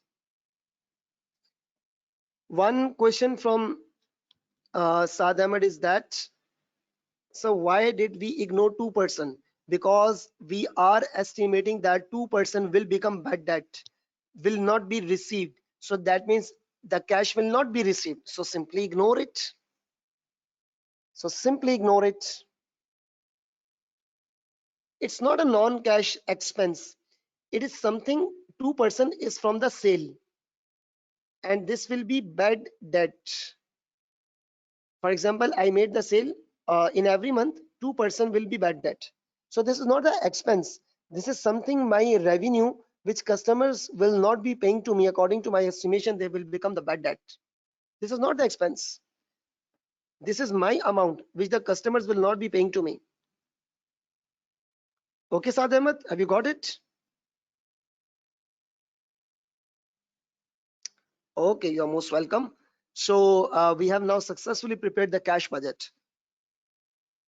Okay, let's now move for the next question.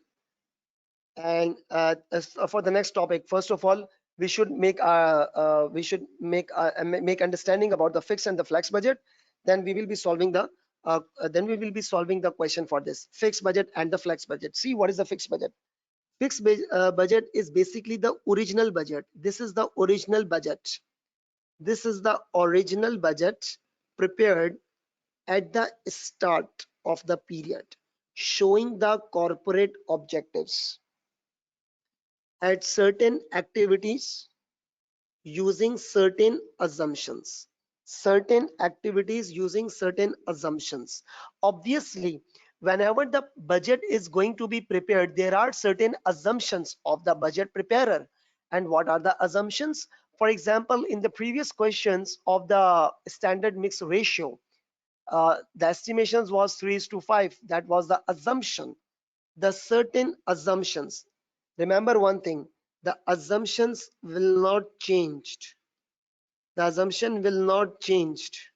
Okay, the assumptions will be. So the fixed budget is something which is the original budget, and you prepare this the first budget. The first budget at the period start, showing the corporate objectives at certain activity level using the certain assumptions. Okay, the assumption will not be changed.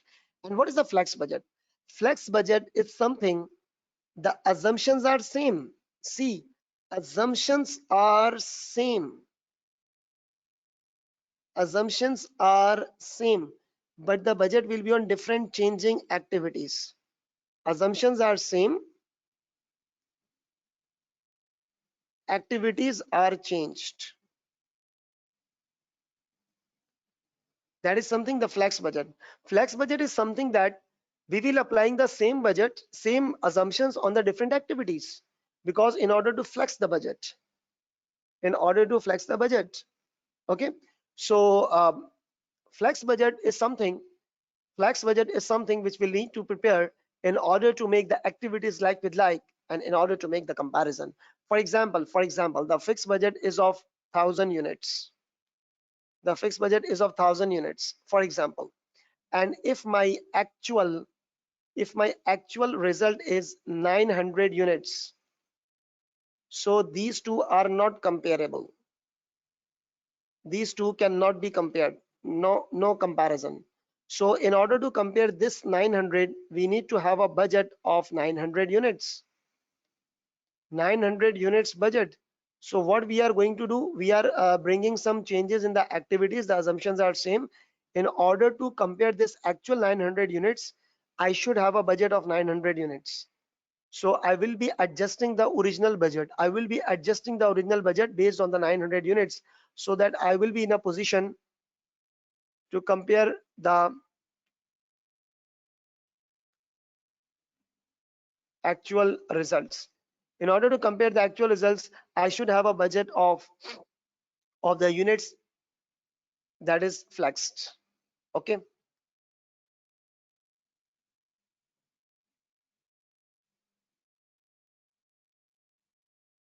this is the flex budget.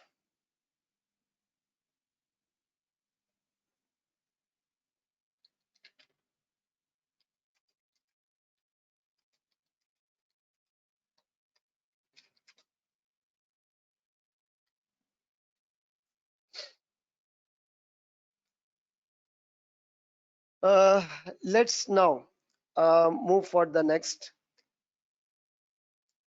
question. Sana Zakir, if you're not able to join, you can simply WhatsApp me here in this number. This is my number, and you will be added. And the link is active. The link is not deactivated. It is active. If still there is any issue, you can WhatsApp me at this number. Okay, now students, this is a very interesting question, that ABC ABC is the restaurant that offered two meals. ABC is the restaurant that offer two meals? Just read the question at your pace. First of all, you should read the question at your pace.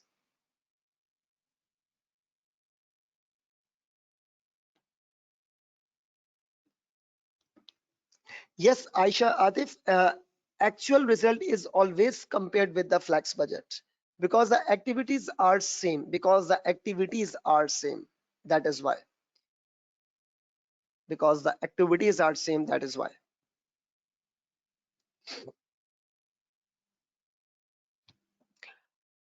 You're most welcome. Okay, students, just try this question. Just test yourself. Test yourself. At least try. Solve this question. As I told you that teaching is a two-way communication. Try this question. Solve this question. I'm giving you 2-3 minutes. You can take 5 minutes, but solve this question. And whatever your answer is, I have opened my questions window. Whatever your answer is, write in the question box.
Okay, I am removing the limitation of time, but I need answer from all of you. One thing more, my encouraging words. Please calculate. Do not get afraid from the wrong answer. I always say to my student, since I have got experience more than a decade, I always say to my students, just solve your answer. Don't worry about whether the answer is right or wrong. I I appreciate that you calculate the wrong answer. I appreciate. Why? Because if you will be calculating the wrong answer and later on the tutor will be explaining you the right answer, that means you are in a position to analyze your mistakes, because it is a very common element that people even do not know that where they are lacking and why they are receiving the poor marks or facing the failure, because they do not. If I don't know my mistake, what I will be resolving. So in order to calculate, in order to find out your mistake, there is a first thing required from you people: solve the question. Don't worry about whether the question is right or wrong. I prefer that you calculate the wrong answer. See, I have received up till now two answers from Mr. Muhammad Farid and Sagar Kumar, and both of them giving me the different answers. That means it quite may be possible both are wrong and one is right and one is wrong. I don't know, I will be explaining it later on, but I appreciate these two people. At least they have given me the answer. So must calculate the answer. Right or wrong is not the thing to focus on right now. Right now, to focus on using the calculator, use your brain and your paper. And when I will be explaining, just find out your mistake where I was wrong. Yes, sir, I was wrong over there. That point was right. So here I need the learning gap, and I need to improve this thing. Okay. So Farid and Sagar, I appreciate your efforts. And all of you, see, I have removed that time limitation. Take 5 minutes, don't worry. But when I will be explaining, you should stop trying. I want answer from all of you. All of you. Okay, just read the question again and give me the response, give me the answer.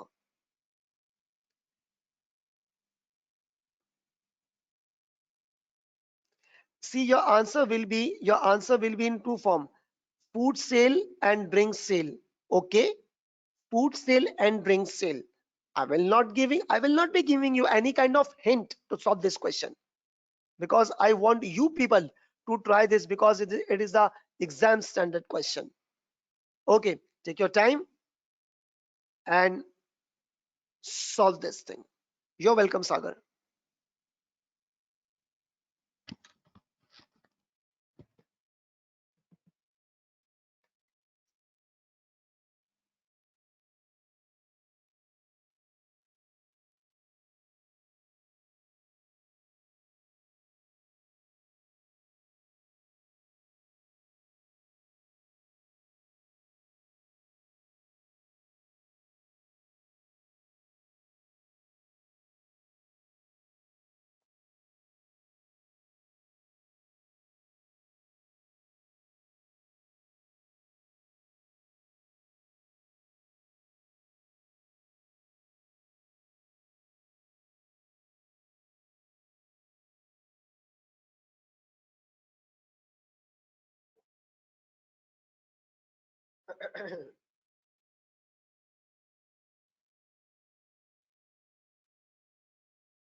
Okay, Clara, I noted your answer as well.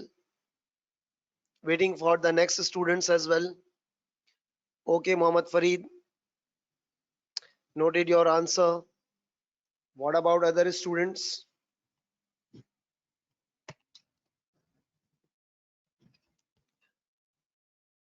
Okay, Aisha, Atif, you also give another answer. Yes, see, the answers are different. And literally, I appreciate this thing. When I receive the different answer from the students in my class, I really appreciate this thing, because the students are trying, and continuous try will give you the success. Muzammil Sheikh, that's good. You also gave the answer which was similar to another student. And it quite may be possible that this answer is correct, Muzammil Sheikh. But I will not be mentioning the figure. And still, I cannot say that the answer is right or wrong. Okay, Fiona Trish, I also noted your answer.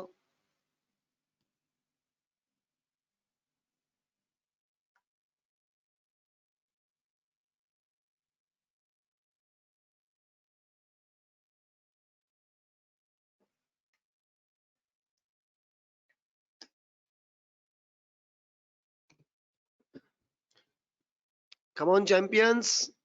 You all are champions. First of all, think of yourself that you can do this.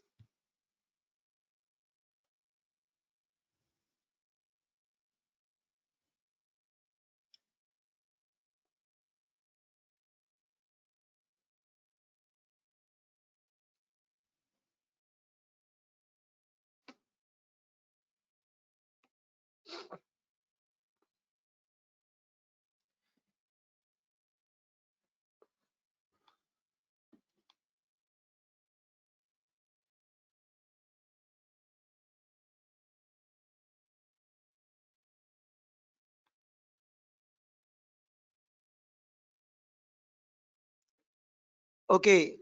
Uh, That's appreciated. Ahmad, Usman, Ahmad, Yusuf, Salman. I'm mentioning the name of the students in order to encourage, in order to give you the appreciation, because it's a non-financial factor, but it creates a huge impact on the performance, motivation.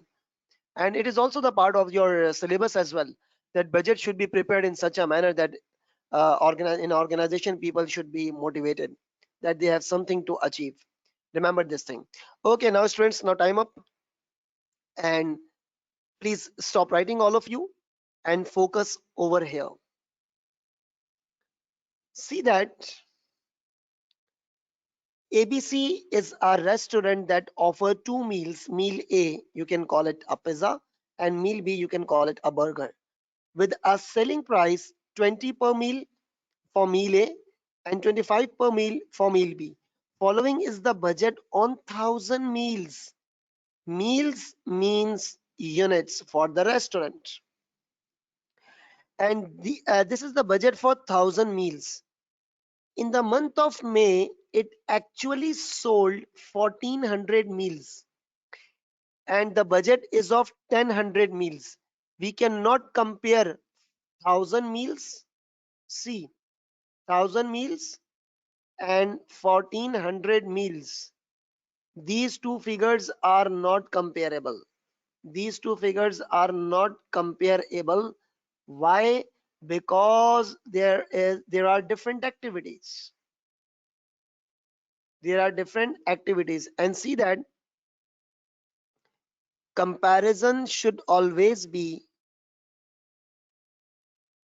comparison should always be like with like. What do you mean by the term like with like? Like with like means same activity. See that I have actual results of 1,400 units. I mean 1,400 meals. So in order to compare this, I should have a budget. I should have a budget of 1,400 units. But we have 1,000. But we have budget on 1,000 units. So what I need to do, I need to prepare the flex budget. Yes, I need to prepare a flex budget for 1,400 units. I need to prepare a flex budget for 1,400 units. Okay. So what was the estimation? It was estimated that 60% of the sale of meal A and 40% of meal B. First of all, I am now calculating the food revenue. I am now calculating the food revenue, and it's meal A and it's meal B. Focus on 1,400 because we have got the actual result for the 1,400, but we do not have the budget on 1,400 units. So we need to prepare the budget, flex budget for the month of May on 1,400 units, and that is my 60% and that is my 40%. So 1,400 60%. 1,400 60% equals 840, and 40% equals 560. And what are the prices? 20 and 25. $20 and $25. So 840 multiplied by $20, that becomes 16,800, and 560 multiplied by 25, that becomes 14,000. So collectively my sale budget from the food is 16,800 plus 14,000, that is 30,800. And congratulations to all those students who have calculated the right answer. Okay, well done students, well done, because you had calculated the new question by yourself, and this is one of the initial step of your confidence and your success. Next, the next point is about the drink revenue. The next point is about the drink revenue. What is the drink revenue? See, drink sales is 5,000, and it is obviously for the 1,000 meals. Drink is for the, see, I am writing here the drink revenue. The drink revenue. 5,000, the drink revenue over here. The drink revenue, that is $5,000 divided by 1,000. That means one drink, when you go to the restaurant, or when you will order any food, you will be having a drink as well, and that was $5 per unit, I mean per meal. And drink revenue, simply you are having total meals, that is 1,400 units multiply by $5. That's a per drink. And now 1,400 multiplied by 5, that is $7,000. And again, congratulations to all those students who have given me the correct answer. It is a very simple and exam standard question, and you can say that your total sales would be, you can simply add it up, 30,800 plus 7,000 equals 37,800.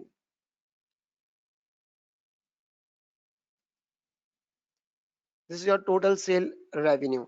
This is your total sales or revenue for the restaurant. That is the budgeted sale revenue. And we have prepared the flex budget based on the food and the drink. And remember one thing, that actual is always compared with the flex budget. I am writing one statement here. Actual results are compared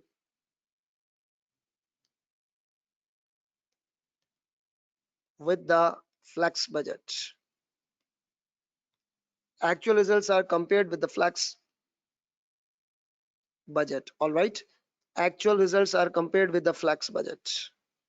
Just focus on this thing, and I am allowing you only 1 minute for you people to copy this question, to copy this slide, if anything is remaining at your site. Okay. Yes, Fiona, it's okay. Yep. Saad Ahmad, yep, you're right. Hilda, the point was that 5,000 drink sale was for 1,000 units.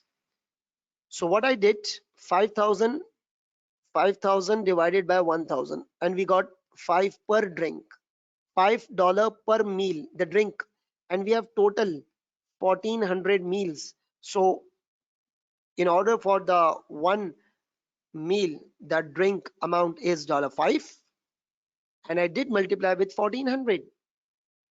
Yes, Hilda, is it now clear? Hilda Mahalangu, is it now clear?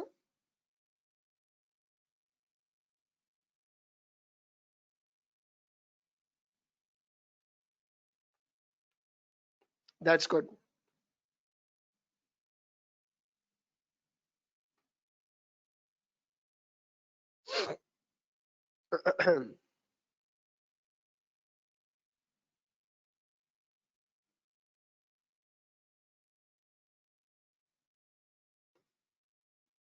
Okay, that's good, Yusuf. Okay, I'm allowing you 1 minute for you people to copy this slide or anything if it is remaining, so that I will be proceeding for the next slide.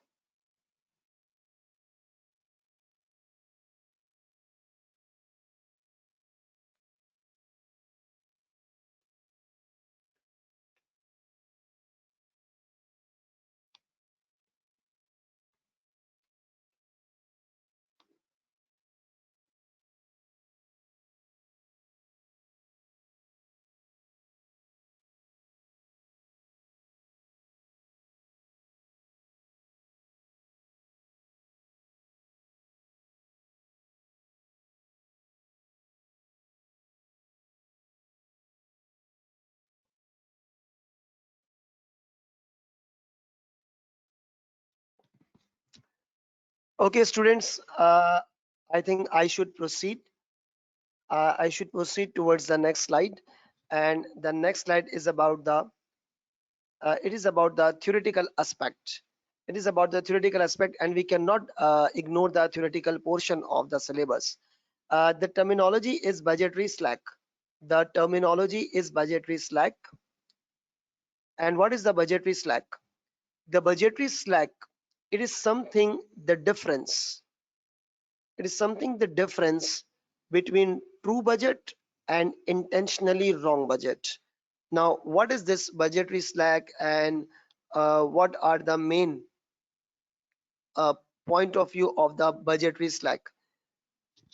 See, I call it simply budgetary slack. Simple means manipulation in the budget. Manipulating budget. It simply means manipulating budget. Manipulating budget in such a way, manipulating budget in such a way to produce healthy results. How come healthy results? This is something unethical activity for the with the organization from the side of the employees. And now let me explain what do you exactly mean by the term budgetary slack. There are two kinds of budget. The budget is of obviously the cost budget and the sale budget. Okay. Now in the cost you can simply categorize into direct material, direct labor, production overhead, so and so, etc., etc. There are two budgets. Number one is the cost budget and number two is the sale budget. First of all, I am going to give you the simple example of the cost budget. Imagine example. I made a budget. I have undertaken a very honest research, and I concluded that XYZ activity, and I concluded that XYZ activity, the true budget, would be of $15,000. There's a true budget. There's a true budget. But what I did intentionally wrong budget. Intentionally wrong budget. That is 18,000. I have overstated my cost budget. I have overstated my cost budget in order to make my target more easy. Now, suppose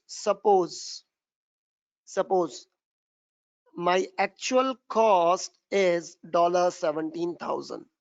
If I look on the correct perspective, my performance is poor. My performance is actually poor. My performance is actually poor by 2,000. All right. My performance is actually poor by 2,000. But I did not follow this. I made intentionally the wrong budget. And the wrong budget was of 18,000. Actually, my performance is poor by 2,000. But what is the reported figure?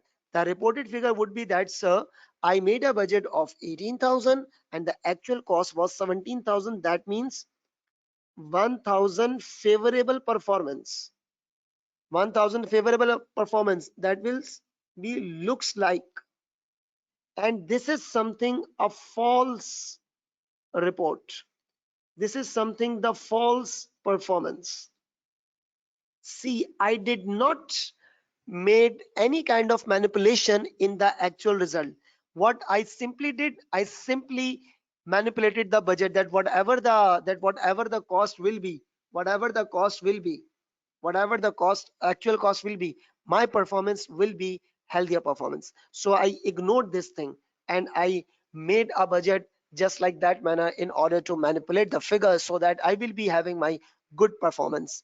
Similarly for the sale budget, for example, if the season is going on, for example, if any of the season in the country is going on, the true budget would be, for instance, let's say $50,000. But I intentionally wrong sale budget. I intentionally understated by 10,000. That means 10,000 is the slack, and here 3,000 is the slack. It is a difference. And imagine if my actual sale, would be, for example, 55,000. So actually my performance is so good, but my performance is good by 5,000, but actually the performance will be reported that against 40,000 sale budget, the company had generated 15,000 favorable performance. So that means the budgetary slack has got only two example. The budgetary slack has got only two example, that is overstated cost budget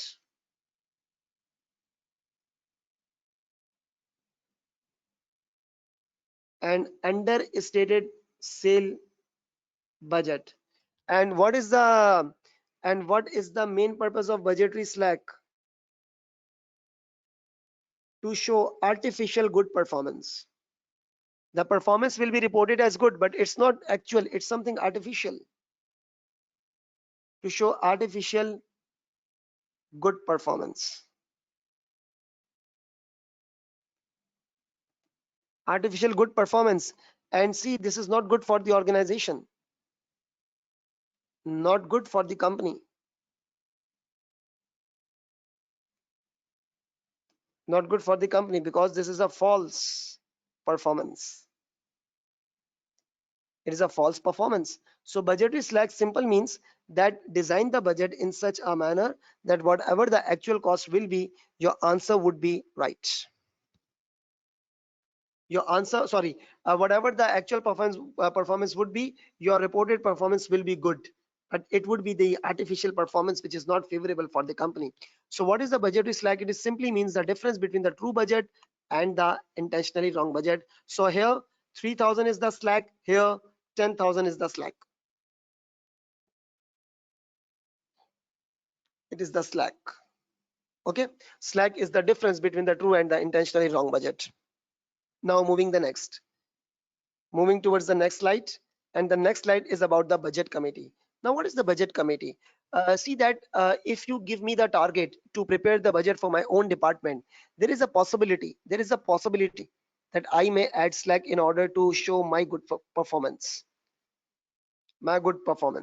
So what is the budget committee? Budget committee is something people from different departments, different departments, and the different departments may include like marketing department, like finance department, like your production department, like your purchases department, like people from store, the collective people from different departments who are collectively responsible for the budgetary tasks. And the main aim is to reduce the chances of budgetary slack, because everybody is right now here in front of each other. There, for example, there is a round table, there is a square, there is a rectangle shaped table, and all of the people are sitting here in a meeting, and that every departmental budget is being prepared in front of all of the departmental managers or the workers, and the chance of the slack is reduced. But it is also preferred that at least one person should be the member of professional accountancy body like ACCA. This is not something compulsory.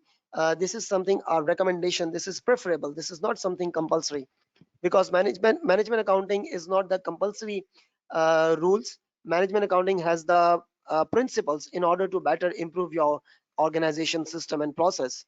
So it is recommended that at least one person should be the member of the professional accountancy qualification like ACCA. So budget committee, what is the main aim of budget committee?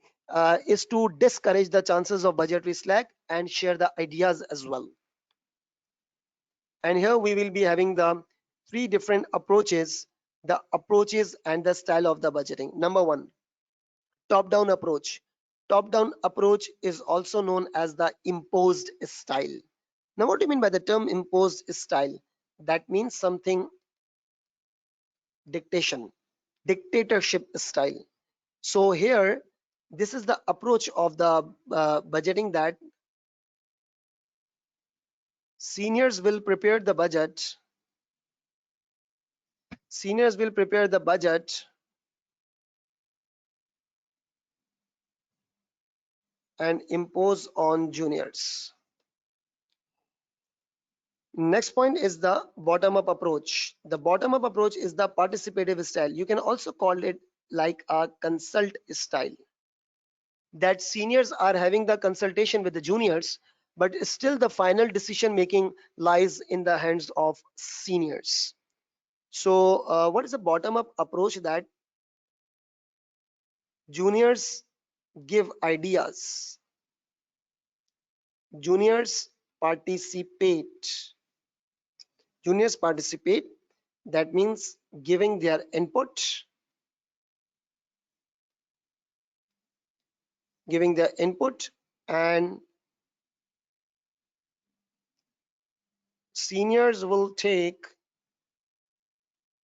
the final decision. The senior will take the final decision. This is my bottom up approach, or you can say the participative style. And the third one is the negotiated style. What do you mean by the term negotiated style? Negotiated style means that budgets will be prepared,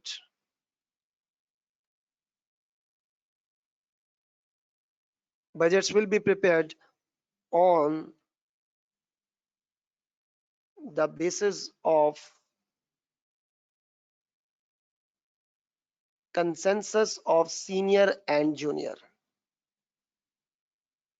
senior plus junior. Now, what do you mean by the term consensus? That means mutual understanding.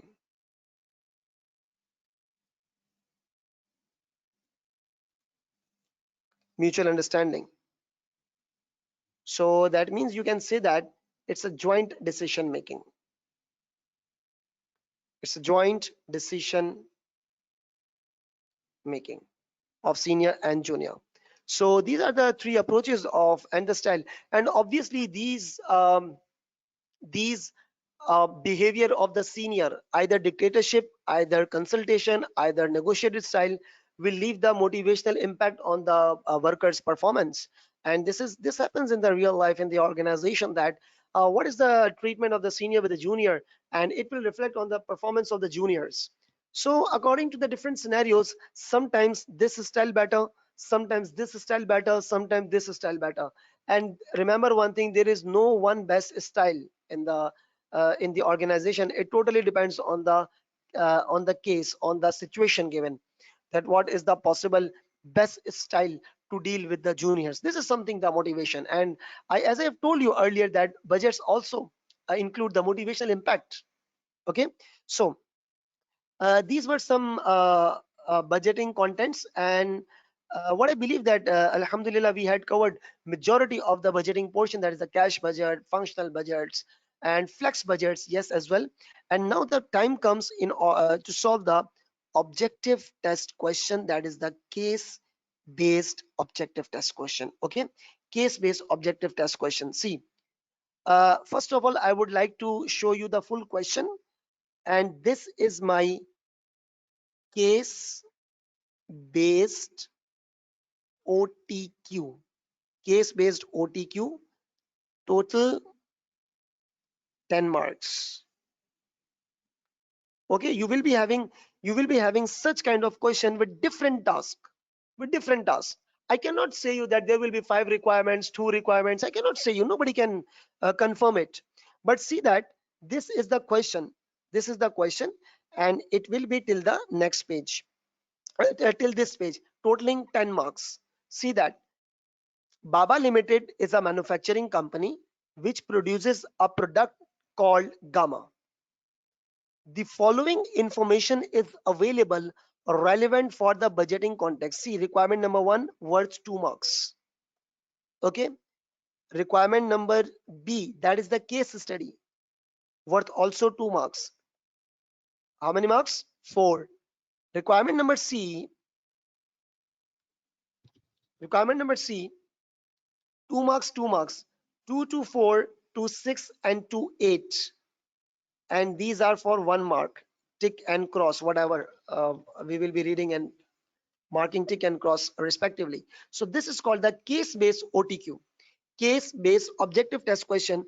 And nobody can assure you that whether it will be for 3 requirements, 4 requirements.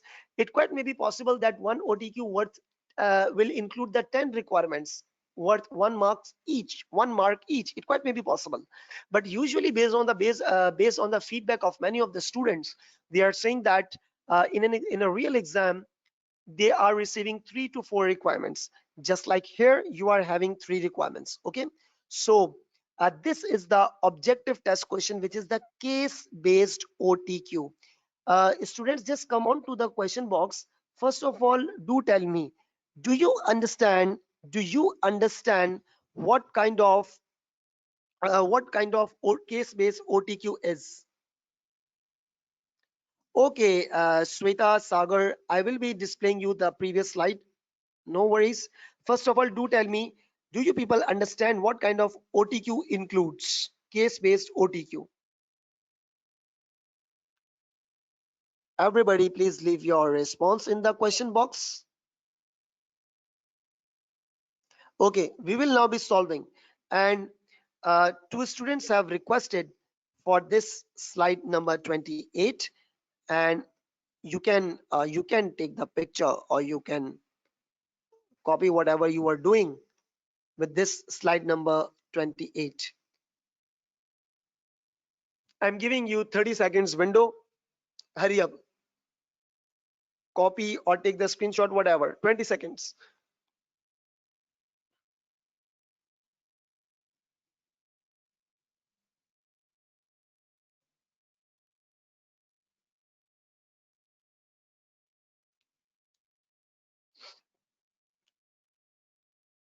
Okay, students, that's good. And now now this is the case-based OTQ, and 1, 2, 3 requirements are there for 10 marks. Okay, so first of all, let's solve this question. We need to study the question right from the start. Baba Limited is a manufacturing company which produces a product named Gamma. The following information is available relevant for the budgeting context. A. A trainee management accountant was hired, and you are in a process of training related to the budgeting process of the company.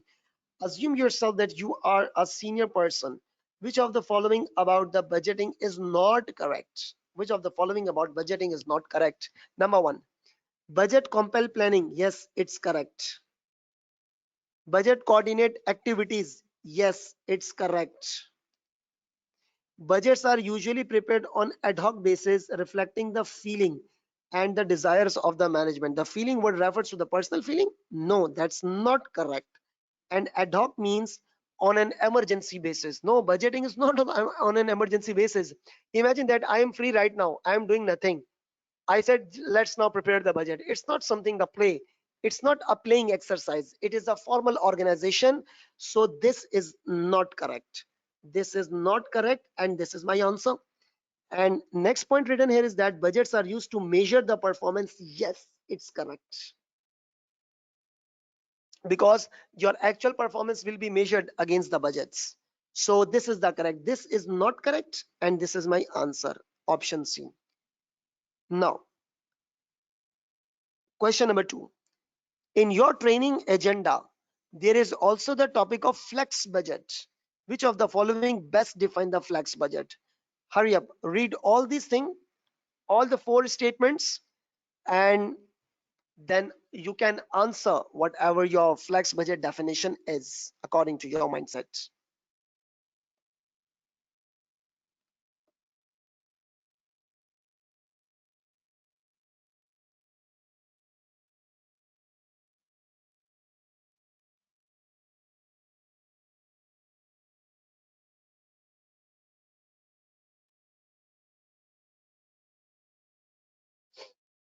Yes, uh, the flex budget is basically, that is option C, the budget that does respond to the changing activities and is prepared on different activities based on the original assumptions. That means the assumptions are same, but the activities are different. Congratulations, you have gained 2 marks and the 2 marks from this case-based OTQ. Now, these 2 questions, A and B, little bit challenging, but I will be solving this. Uh, I'm not giving you time to solve this because we are having a shortage of time right now. We have got 15 minutes left. for today's session. So I think I should solve this, but I'm giving you a time window just to read this data, just to read this data at your own pace. Hurry up, read this data, and I will be calculating this thing.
Okay, now students, now what is this?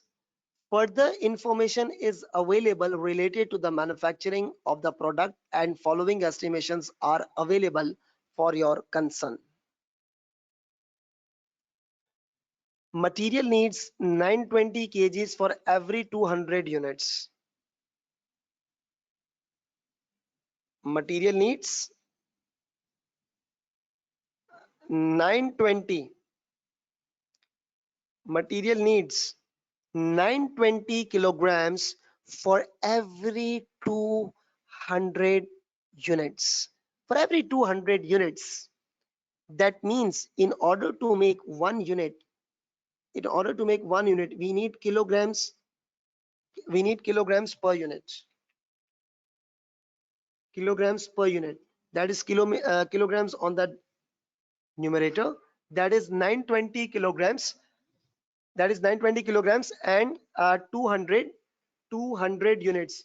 That means 920 divided by 200 is giving me 4.6 kilograms per unit. Okay.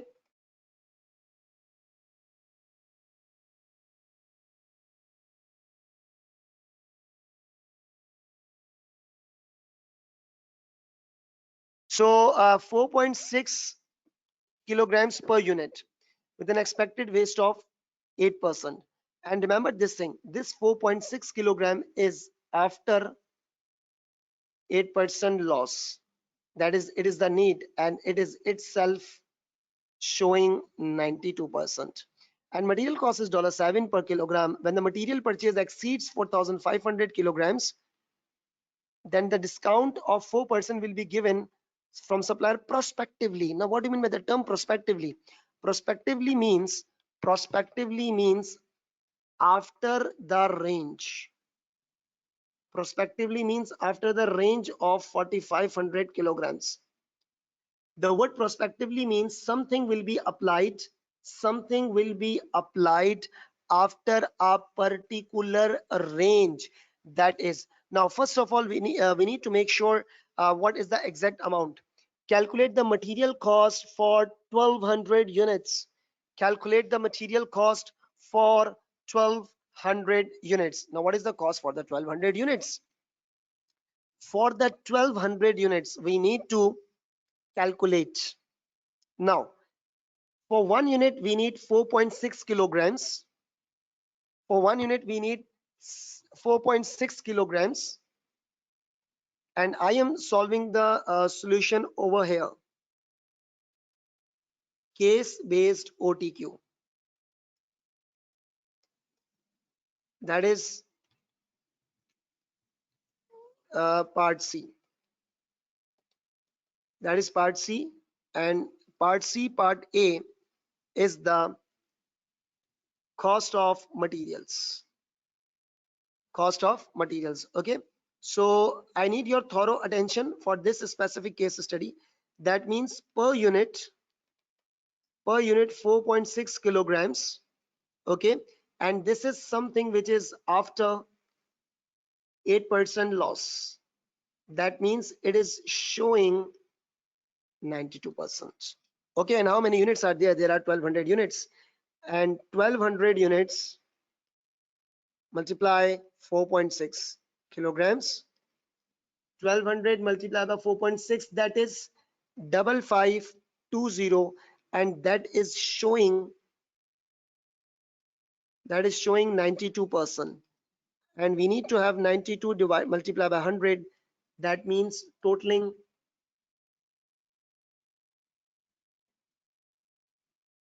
6,000 kilograms. 6,000 kilograms to be purchased. 6,000 kilogram to be purchased. Okay. And what is the cost? What is the cost? I should refer the question. The question is saying that 1 kilogram is for $7, but the discount will be applied. 4% discount will be given prospectively when the purchases will exceed 4,500 kilograms. So that means that 6,000 kilogram will be split into two categories: 4,500 kilograms and 1,500 kilograms. Till 4,500 there is no discount. When it will exceed, the discount will be applied prospectively. The word prospectively means after the range. Prospectively means after range. That means 4,500 will be available. That means 4,500 kilograms. See, this will be my total cost. 4,500 kilograms will be available at $7, and 1,500 kilograms will be available at $7. No, $7 is to 96% because of 4% discount. And this will be my final material figure. So 4,500 multiplied by 7, it's 31,500. It's 31,500, and 1,500 multiplied by 7 multiplied by 96%, that is 10080. And the totaling of the material amount is 41,580. Don't you people worry about it if your answer went wrong. So no need to worry about it. Just learn it. This is the time to learn, not to underestimate yourself. This is a time to learn, not to underestimate yourself. Okay. So this is something after the loss. I made it gross, and prospectively means after the range. So it means that 4,500 is my range, and when it will be exceed, the discount will be applied on this figure.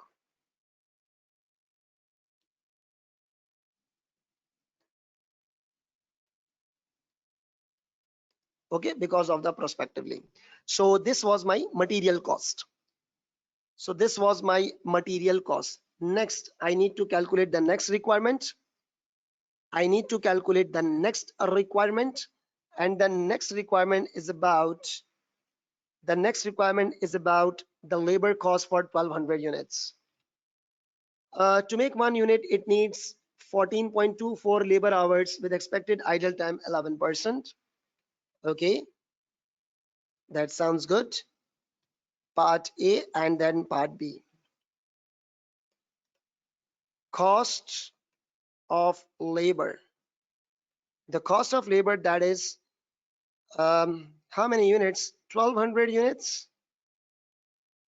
And in order to make 1 unit, it was 14.24 labor hours. 14.24 hours. That means 1,200 14.24. That's equal to 1700 0.088 hours, and see that this is the active time. This is the active time after 11% idle. So that means it is showing 89%. That is divided by 89 multiplied by 100. That means total payable hours. Total payable hours was 19,200 hours. And this is a very simple calculation. This is a very simple calculation because we have also covered this thing in our previous slides. Now the point to be noted is that about the labor cost.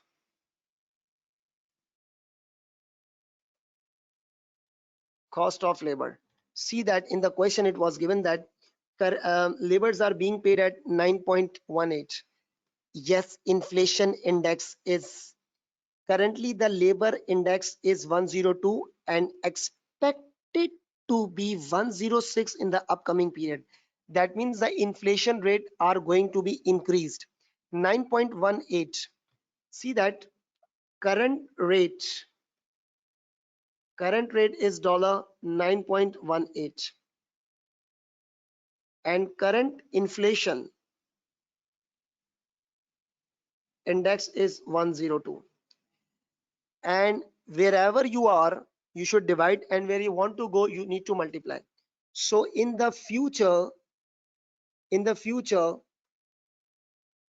inflation would be 106 index. So you know what you are supposed to do right now? You are supposed to calculate the labor rate. It is showing 102. So what I will be doing? 9.18 divided by 102 multiplied by 106. Where you want to go, you need to multiply. Where you currently are, you need to divide.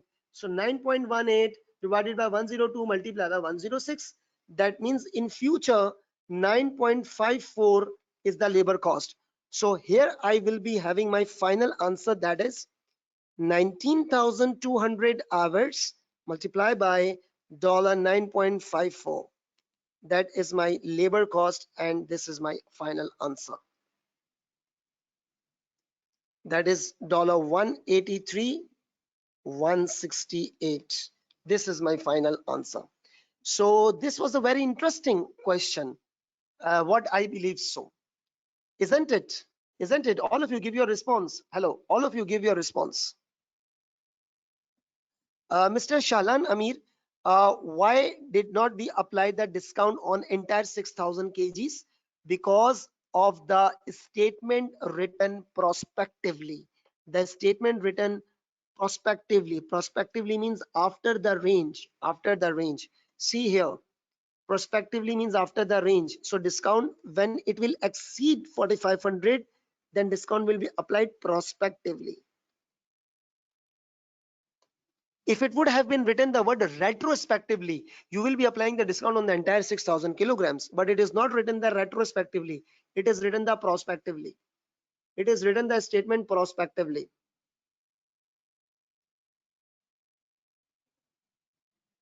Okay. Shahlan Amir, is it now clear? Yes, Ahmad, it depends on the calculation. It depends on the data. According to this data, the labor calculation is just like that way. Okay, that's fine.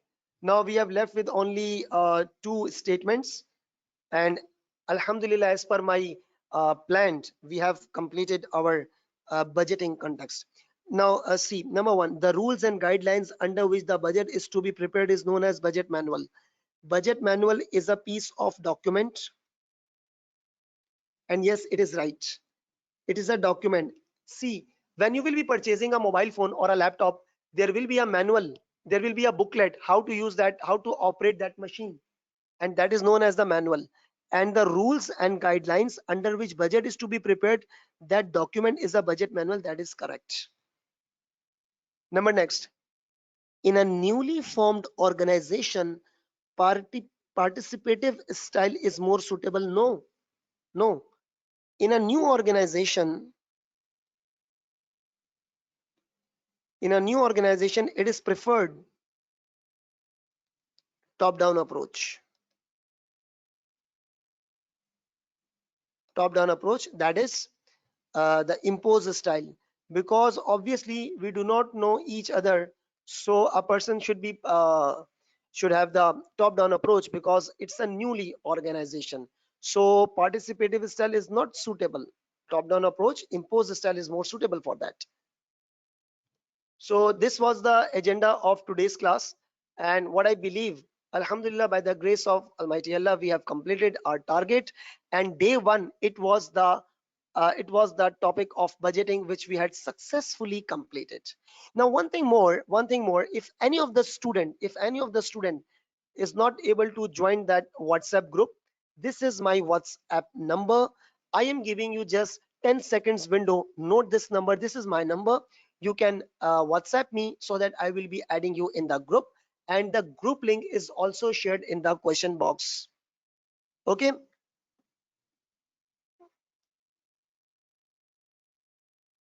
You can take that screenshot as well, so that you will be part of the WhatsApp group, and later on I can facilitate you even after the webinar.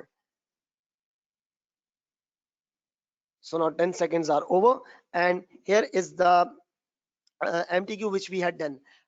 Please come on to the question box, everybody, just for 5 seconds. Please come on to the question box, everybody. Do you think that this session was productive of today's class? Have you people understand that thing? Please leave your response here. It was productive, interactive, and beneficial for you. I believe so.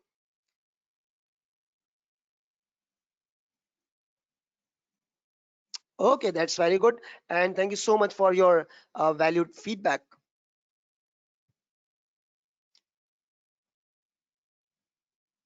Thank you so much. Okay, now the time up, and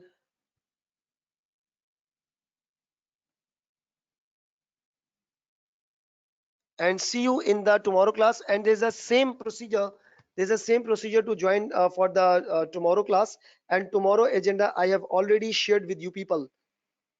So see you tomorrow. Bye bye. Take care.